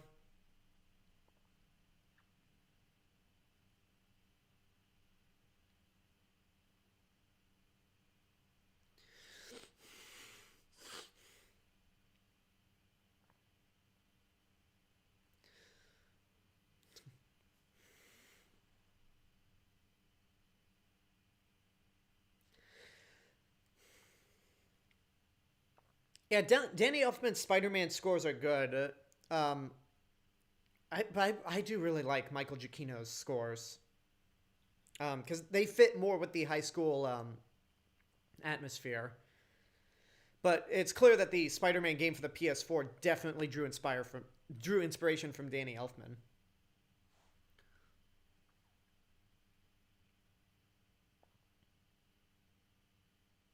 Oh, I love how it's like for the entire battle, up to this point, Spider-Man was the one that stole the show. Like that's all anyone could talk about with the final battle is like how great Spider-Man is, and then all of a sudden Ant-Man here is like, hold my beer.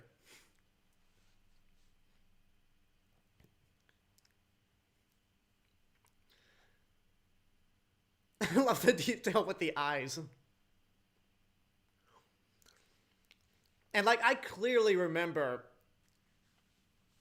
like I remember back when I saw this movie 5 years ago. Like as soon as he becomes Giant Man, there's this giant whoa. Um,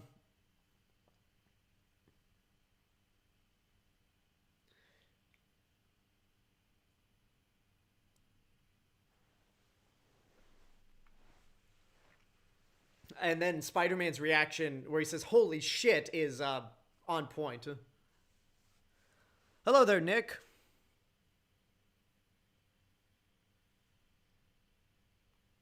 You don't think James Bond 007, you don't think Tom Holland's good?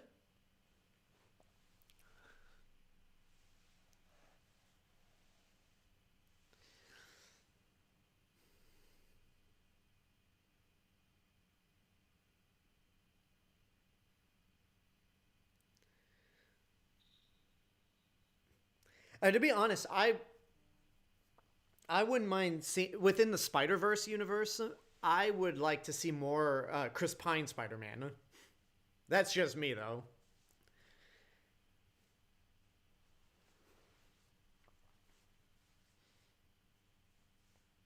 You will care soon.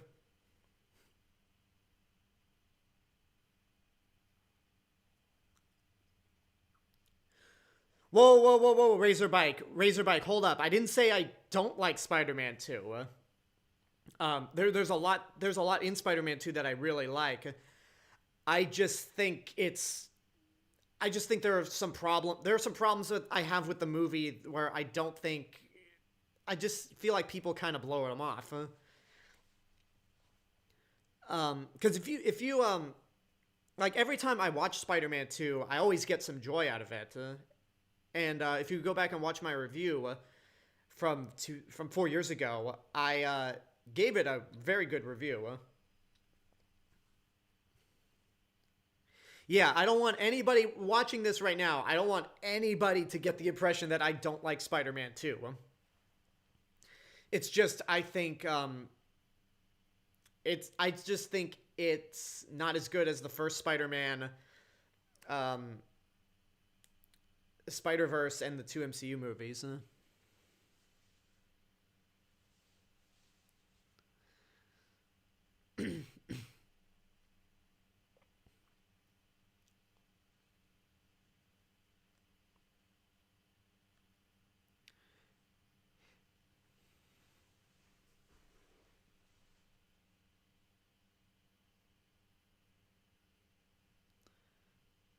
You guys really seen that old movie, Empire Strikes Back?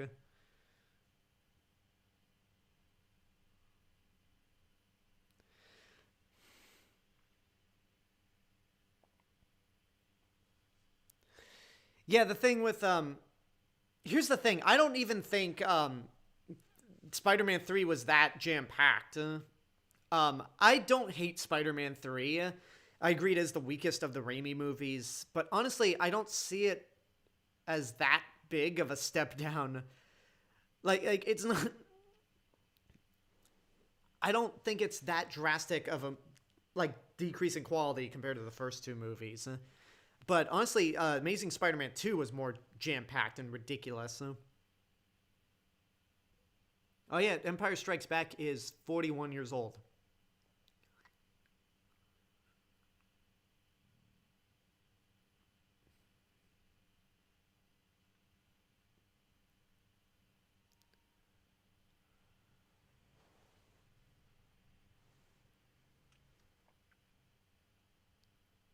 I think Tom Holland works well as Spider-Man overall, but we'll get to Homecoming and Far From Home eventually. Next week actually will be Homecoming because Thursday we got Black Panther. Next Tuesday's Homecoming, and then next Thursday will be Ant-Man and the Wasp. Because they all form the what I call the Civil War Aftermath trilogy, where we follow T'Challa, Peter Parker, and Scott Lang in the aftermath of Civil War. Oh yeah, Spider-Man's the Spider-Verse is the best in the series. Nick from Twitch says that.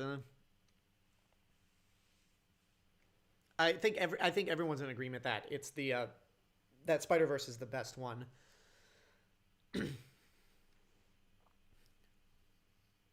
Oof. So here's the point where I said that Rhodey got it the worst in this battle, because when Rhodey gets a gasoline truck thrown at him, you're like, ha ha ha, that's funny. When Giant Man grabs his leg, you're like, ha ha ha, that's funny too. But then when this happens, when Vision accidentally shoots Rhodey down, and he falls to the ground like this, you're like, fuck. That's not funny at this point.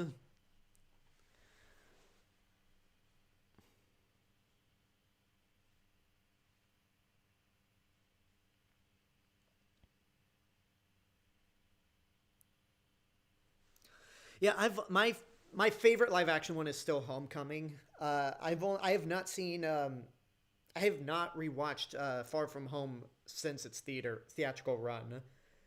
So watching Far From Home as part of this watch party will feel like I'm watching it for the first time. Road's terrible, horrible, no good, bad day.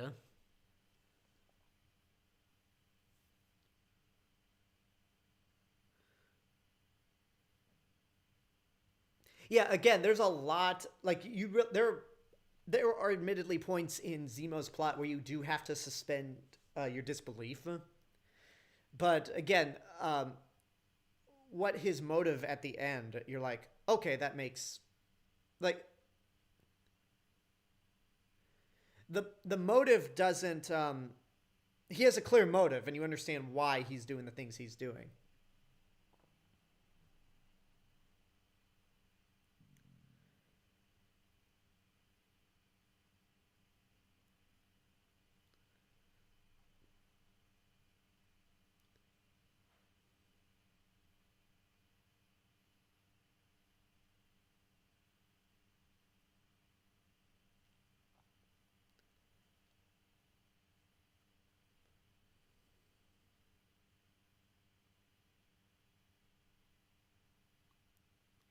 I think the Amazing Spider-Man 2 is worse, Nick, because um, Spider-Man 3 at least made an effort to like tie everything together from the first two movies and wrap up the story, whereas the Amazing Spider-Man 2 ended on a cliffhanger that is on the level of the Super Mario Brothers movie in the sense that we will never see a conclusion.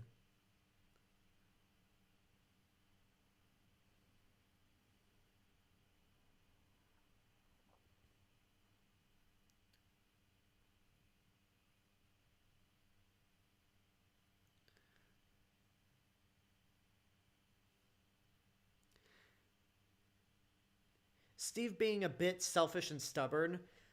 I would say so, and this is coming from a Team Cap guy, but I also feel like that kind of speaks to his character, as in he sees the good in people, and he knows deep down that like Bucky did not do all these things against his will.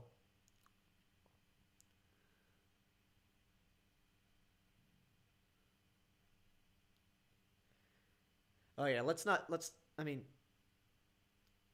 I was gonna say let's not talk about Jamie Foxx's Electro, but he's coming back in Spider-Man No Way Home, so maybe they'll do something good with him. But that was a very interesting uh, portrayal.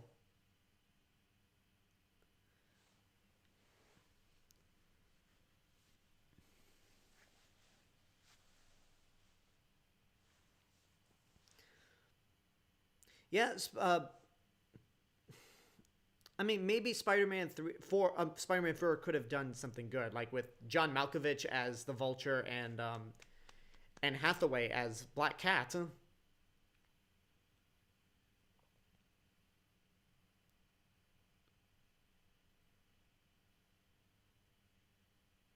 It's good to know that Friday still has the same level of sass that Jarvis had.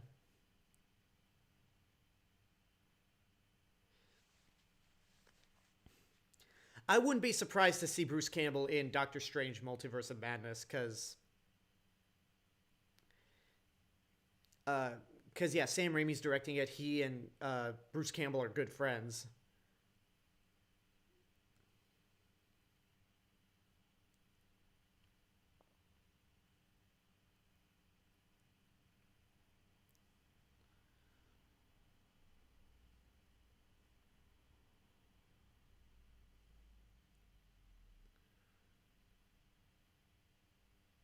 Aaron Paul as Electro.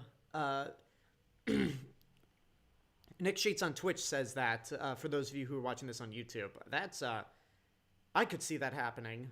Like that would be great casting.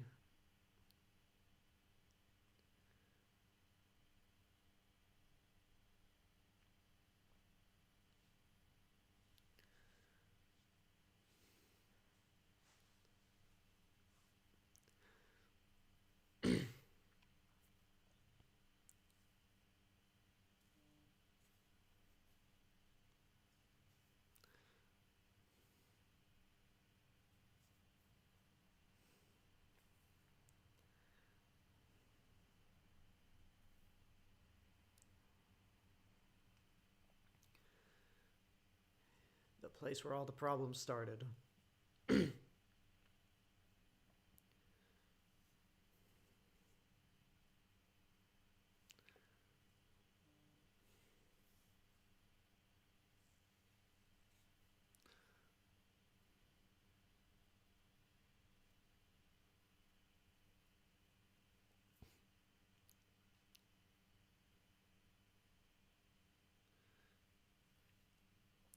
Did they give an exact location of the raft? Like, it's got to be somewhere in the Atlantic Ocean.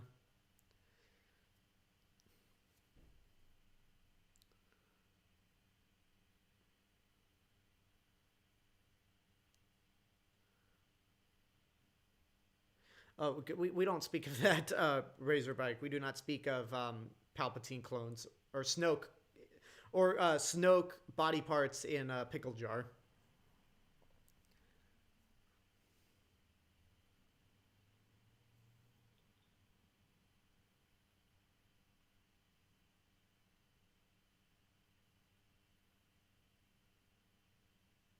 Yeah, again, I was on Team Cap because I don't trust Thunderball Ross. Like, really, there is something about him where I just do not trust him.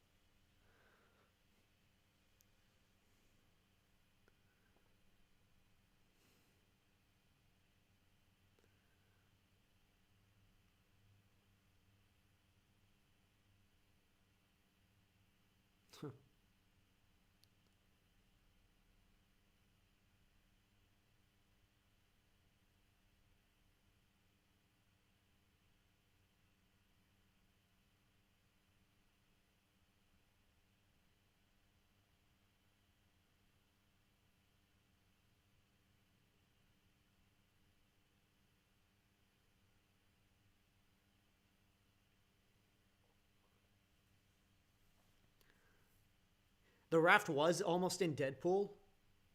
Huh. Huh, I didn't know that. I mean, they did have something of a helicarrier in Deadpool.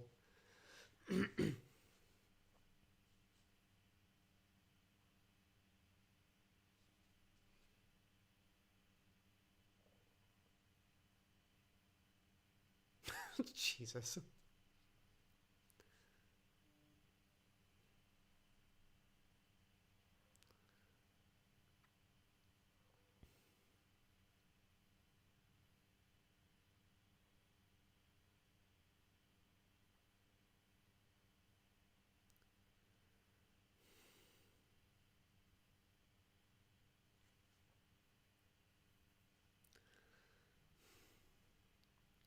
Yeah, unless Jamie Foxx is going to be part of Tom Holland's universe, the same way J.K. Simmons reprises Jameson, then oh well. But if Jamie Foxx is supposed to be from Andrew Garfield's universe, colliding with the others, Aaron Paul should be the Electro that originated from Tom Holland's universe. I agree.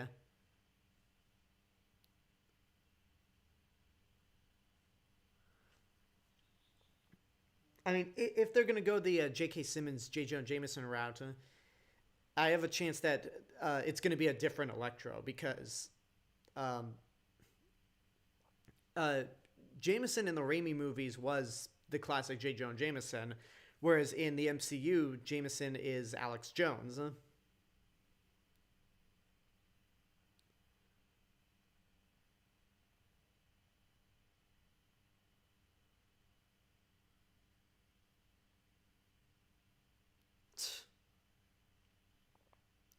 There was part of me that was wondering whether or not uh, Ross was a Skrull. I mean, who knows what will happen? Since Secret Invasion is going to be a Disney Plus um, series, he probably won't be a Skrull, but if he was a Skrull, that would make all this make a lot of sense. Or maybe not a whole lot of sense, but some sense on why we don't trust him.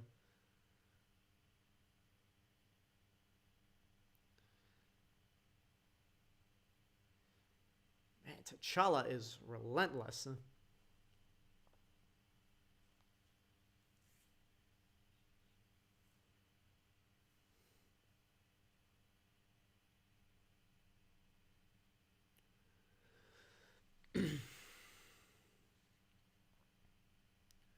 Oh, nice. Aaron Paul's from your home state, says Nick on Twitch.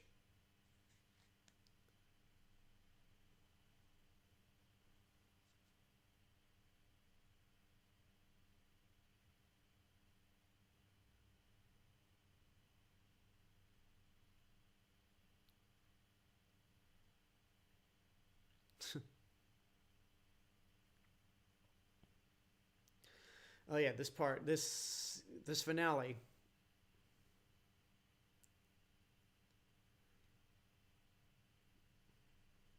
Like, it really doesn't end on the lightest note.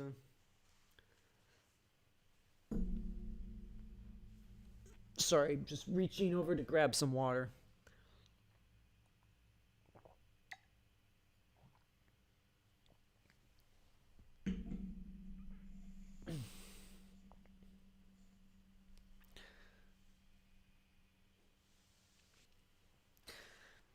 Yeah, Tony Stark does have the best intentions. Or I mean, at this point, by the time this movie comes out, Tony Stark really does have the best intentions. Um, Sometimes they're a little misguided, but whatever. Peekaboo.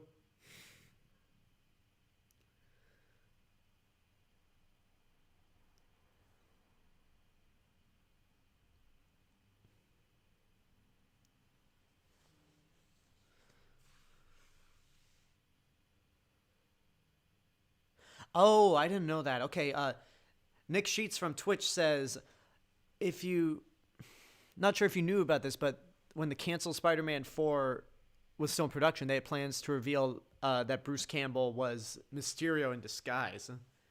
That's why he kept popping up everywhere in those movies. That would be cool. That would have been really cool. But unfortunately, that's a movie, much like with Duel of the Fates, that we will never, ever see.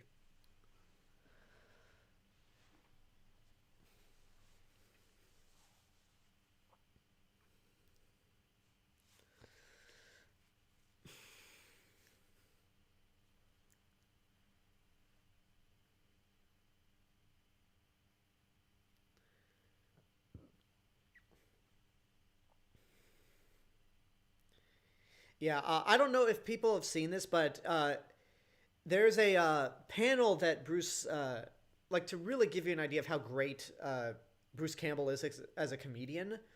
There's a panel he did at at Austin convention, um, where he just really shows how funny and sarcastic he can be.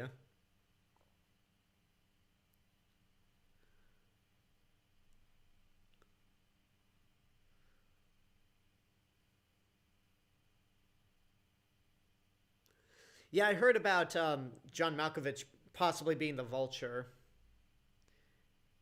and the Lizard was supposed to be play a bigger role. Huh?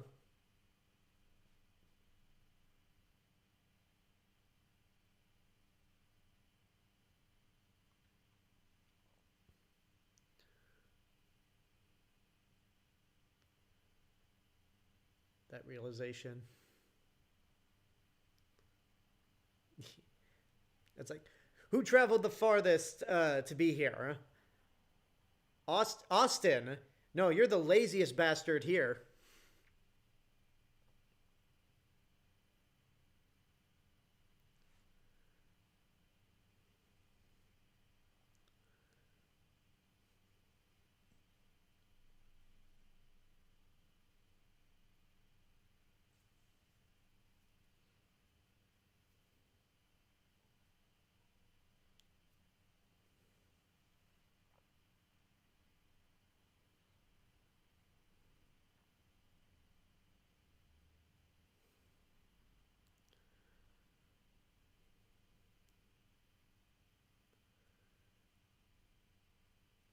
Oh, this line coming up from Zemo. For some reason, this line's always stuck with me as chilling.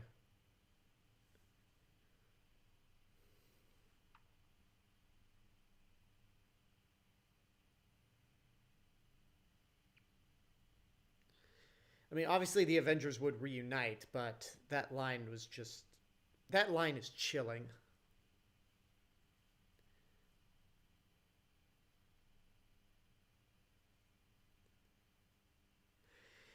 Yeah, yeah, it's a shame that they just carelessly cast uh, Felicity Jones as Felicia Day. Gotta make sure I got those correct because they sound so similar. In Amazing Spider-Man 2, because it would have been more interesting to see her pop up in the MCU, but no, they just wasted her.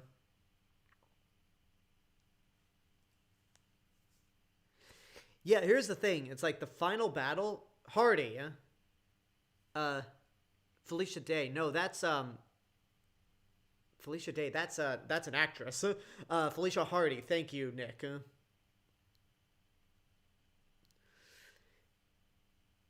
Yeah, the big airport fight is the one that everyone talks about, and is definitely the most fun. But this battle right here is definitely the most meaningful.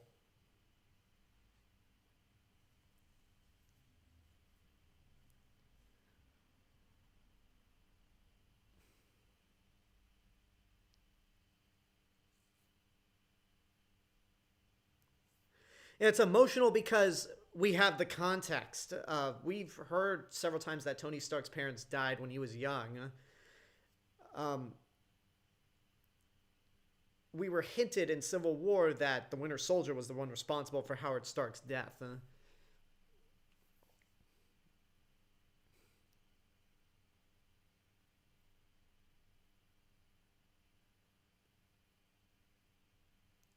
Yeah, at this point, like the big difference between why the big battle between the two main characters works here and doesn't in Batman vs Superman. Well, there are multiple reasons, but the main one is that in Batman vs Superman, the conflict could have easily been resolved by a conversation. With this, there's no talking out of it. Like there's no way Tony Stark can, or even there's no way Steve Rogers could, or even Bucky could talk their way out of this fight. And we've seen that happen several times. Steve tries to um, convince Tony that it wasn't Bucky's fault, but he's not having it.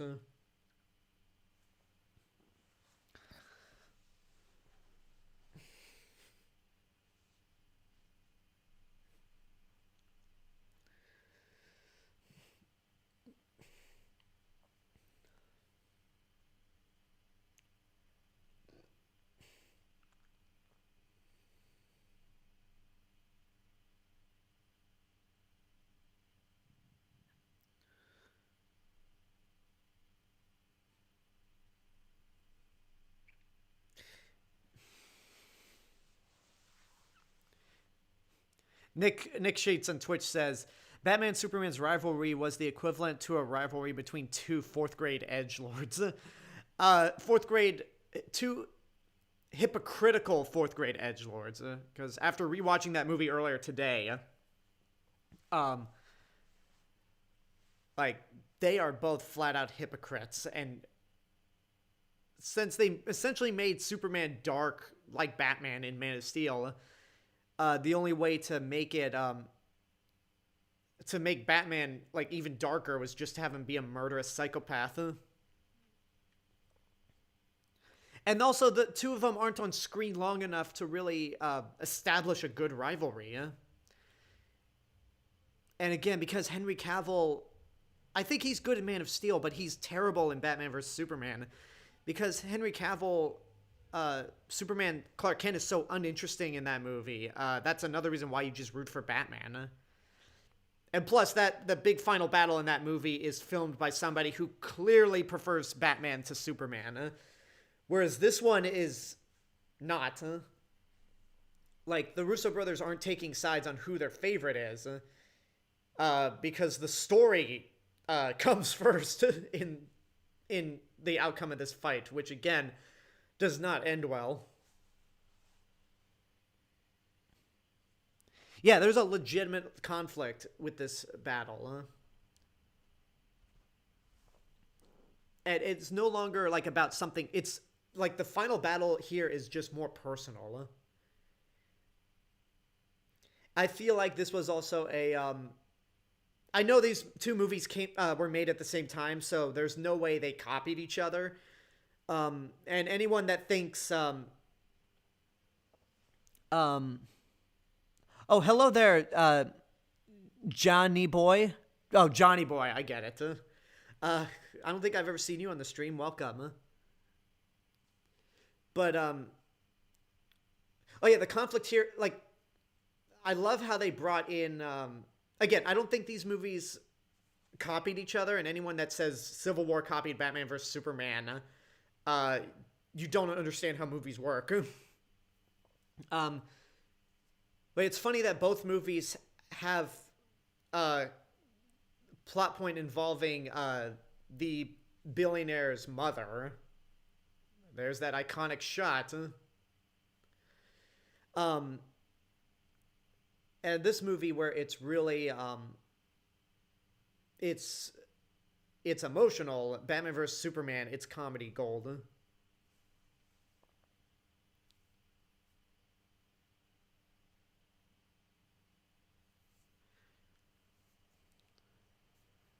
Oh yeah, this point where we find out that he's just been listening to a voicemail message the whole time.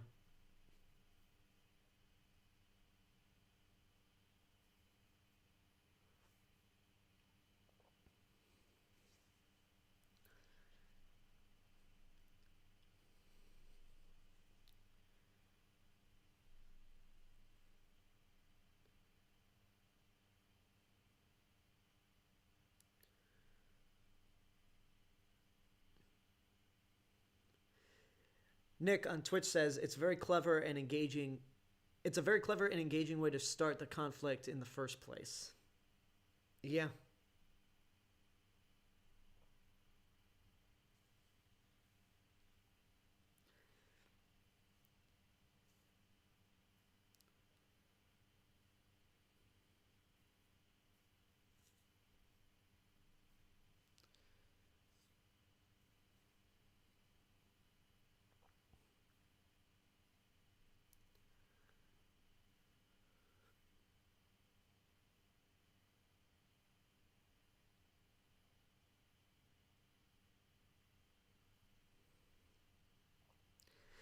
Yeah, I love that moment where Zemo just lays out why he did what he did, and T'Challa has this realization. Uh,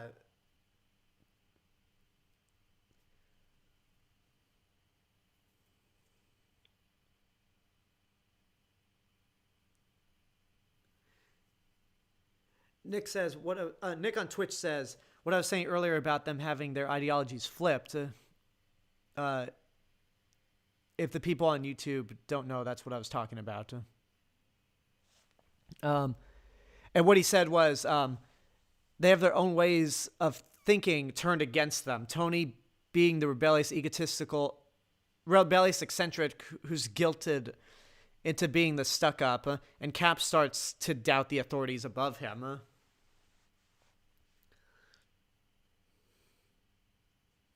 Yeah, it's very clever the way this conflict was created. And again, I know it's not comic accurate to the actual Civil War, where it was all about secret identities, but considering that most of the characters, well, at this point, no character has a secret identity anymore. Um,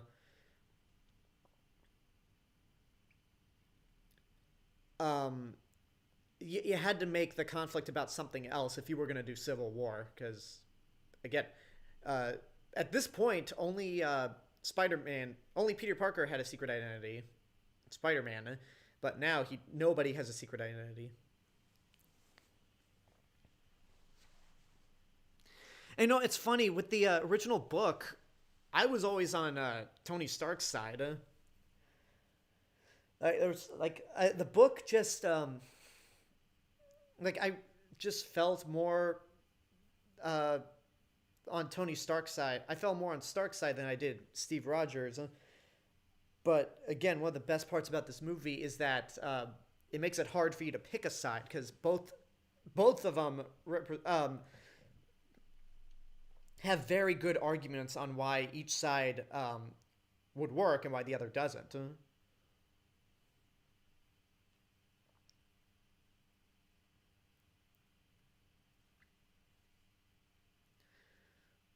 Yeah, because we saw that tension build in the first Avengers when they first met. We got to see them work together and be friends, which makes the ending here even more impactful.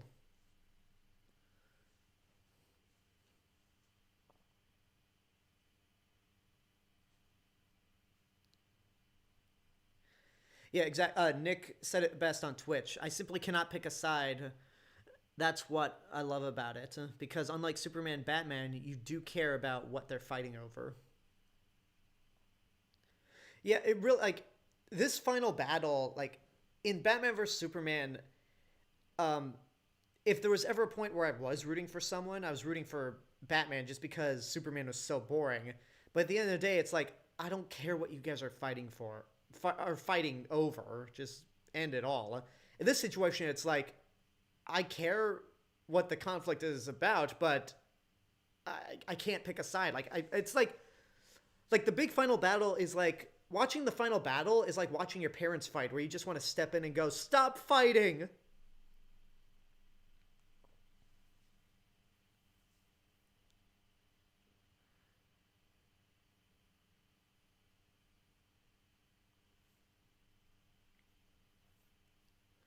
I mean, this is a loose adaptation of Civil War, much like with most of the MCU movies. They're loose adaptation, or no, not just the MCU. Most comic book movies are loose adaptations of whatever stories they decide to tackle. So I don't know if this is an instance where you can say that the movie's better than the book.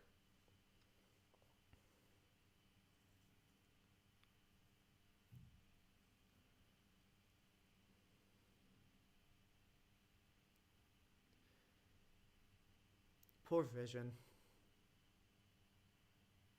But poor Rhodey more.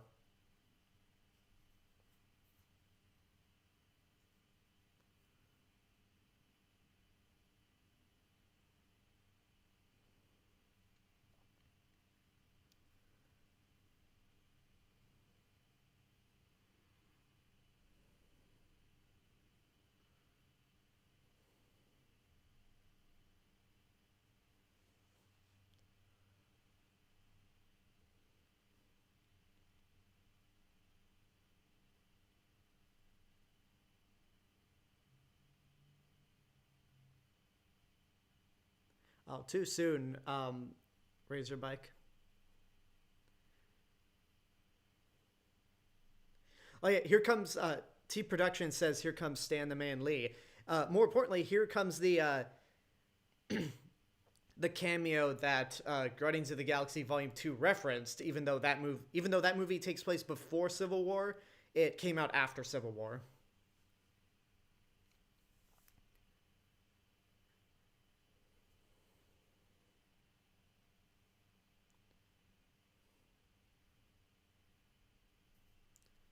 I miss him.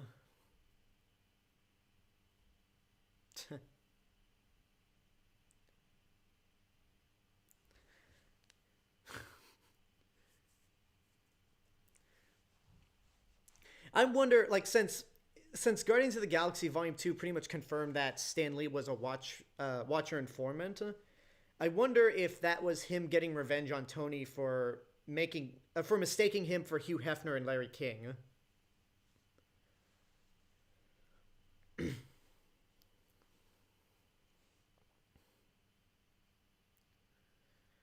Oh, Wanda Maximoff.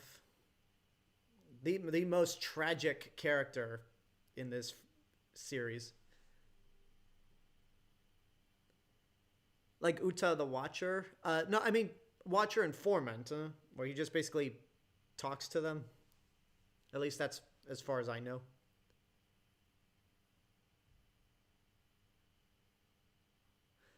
So this is supposed to be where Zemo was held, and he pretty much broke free. Yeah? This isn't supposed to be the raft, right?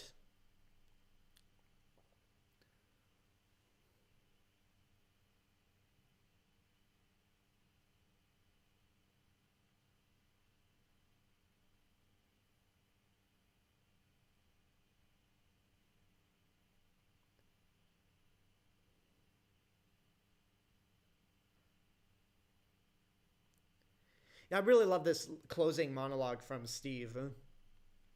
It's like really, I apologize for what's happening. I thought I was doing the right thing to spare you, but really I was sparing myself. But I'm not gonna give up, and if you need me, I'll be there.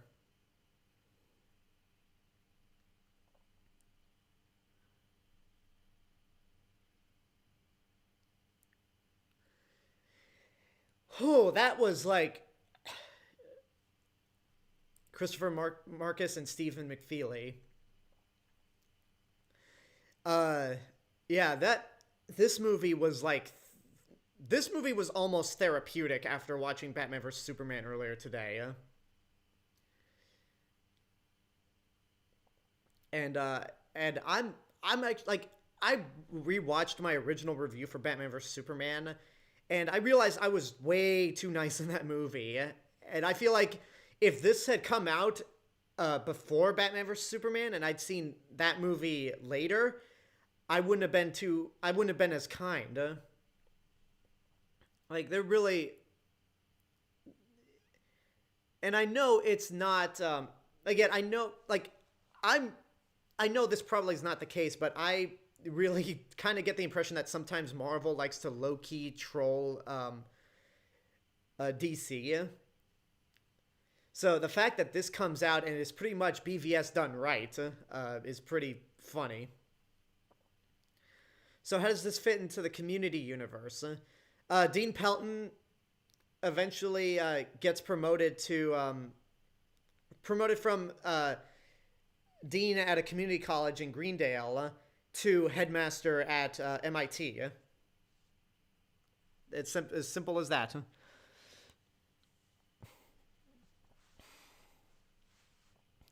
Does BVS get your burn in hell rating?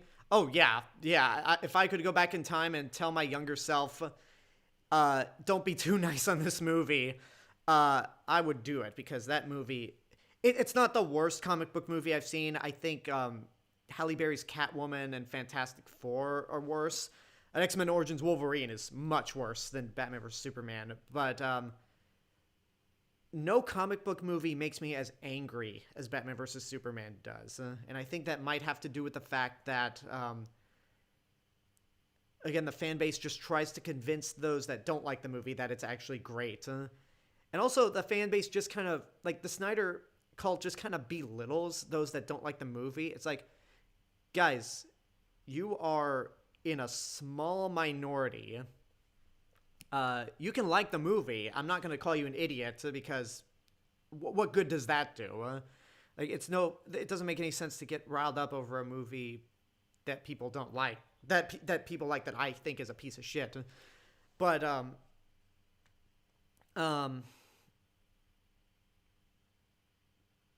man, like the fans' insistence that it's a better movie than you think it is, and just the harassment to get the Snyder Cut to actually exist, like, really does piss me off. But whatever. This really was a therapeutic movie at the end of the day. This Thursday, Black Panther. All right. So William Clark on YouTube asks, who's had it worse with their lives, Thor or Wanda? I'd say, for as bad as things got for Thor, he at least knew how to live them. He at least knew how to live life to the fullest, and he, as they say in Monty Python, always looked on the bright side of life.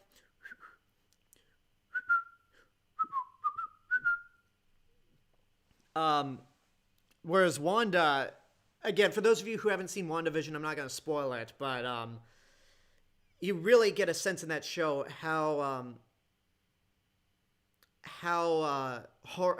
miserable Wanda's life has become with future events, and just nothing seems to go right with her.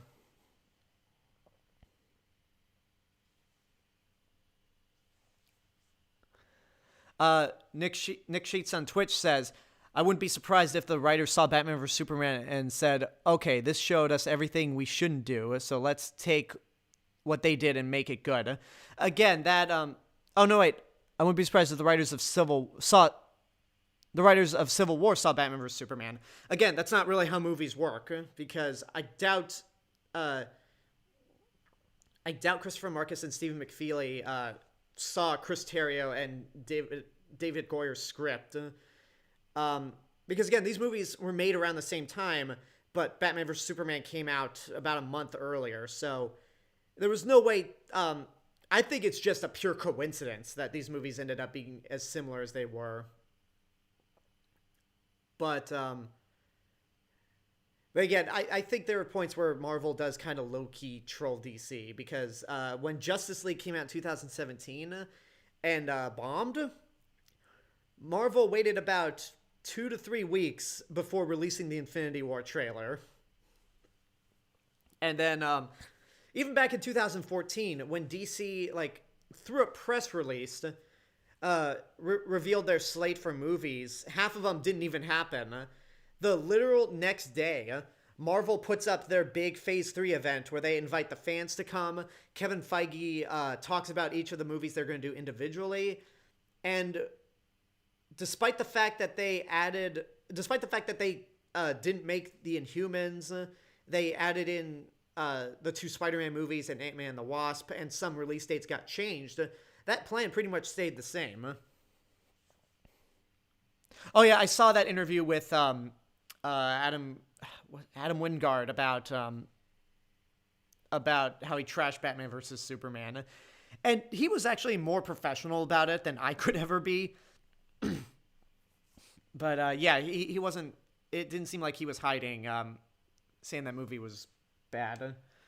Okay, how much time do we have? Let me pull up the good old internet, Safari, and see if there's any channels we can rate on Twitch.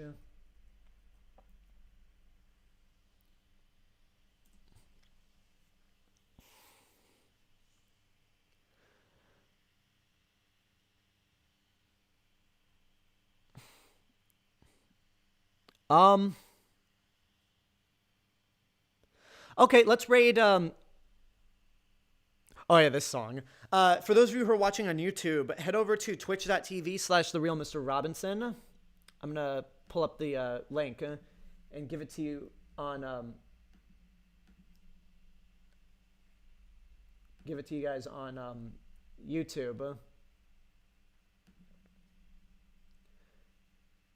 Hold on.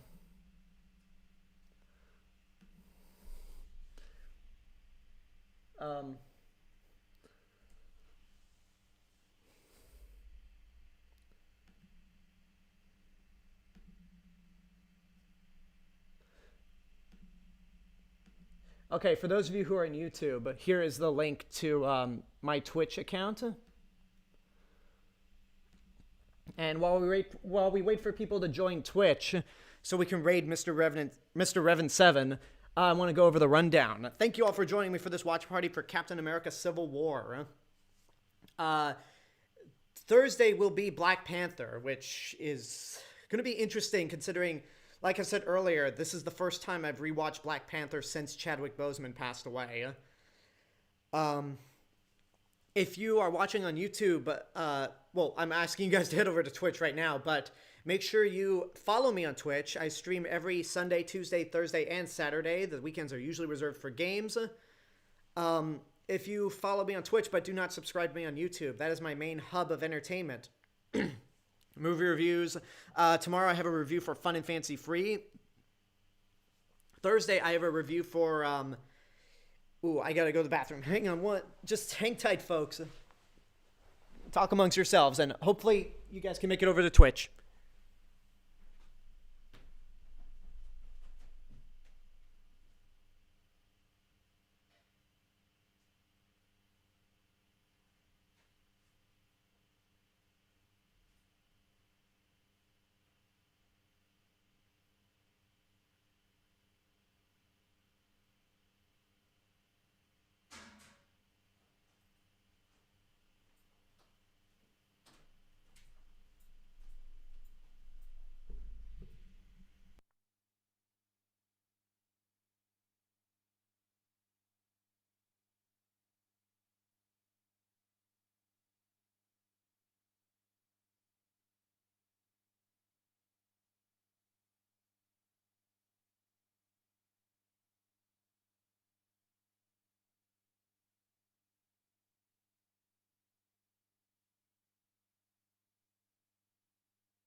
All right, I am back.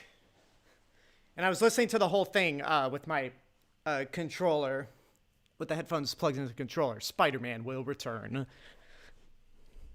Yeah, that does it for Civil War. Got 4 people on Twitch, or at least that's what the dashboard is saying. So yeah, last final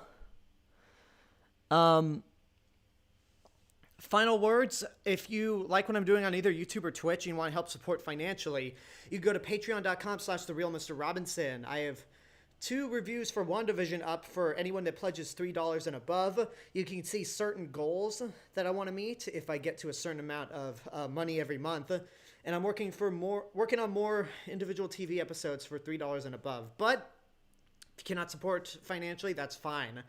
Subscribing to YouTube and following me on Twitch is good enough. But I do hope you consider supporting financially.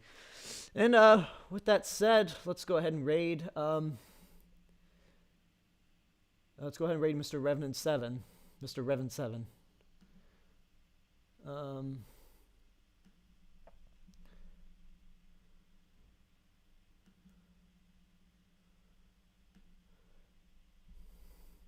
Okay, the stream timer's out in the way.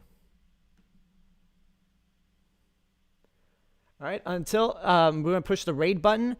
So until next time, this is the real Mr. Robinson telling you there's only one.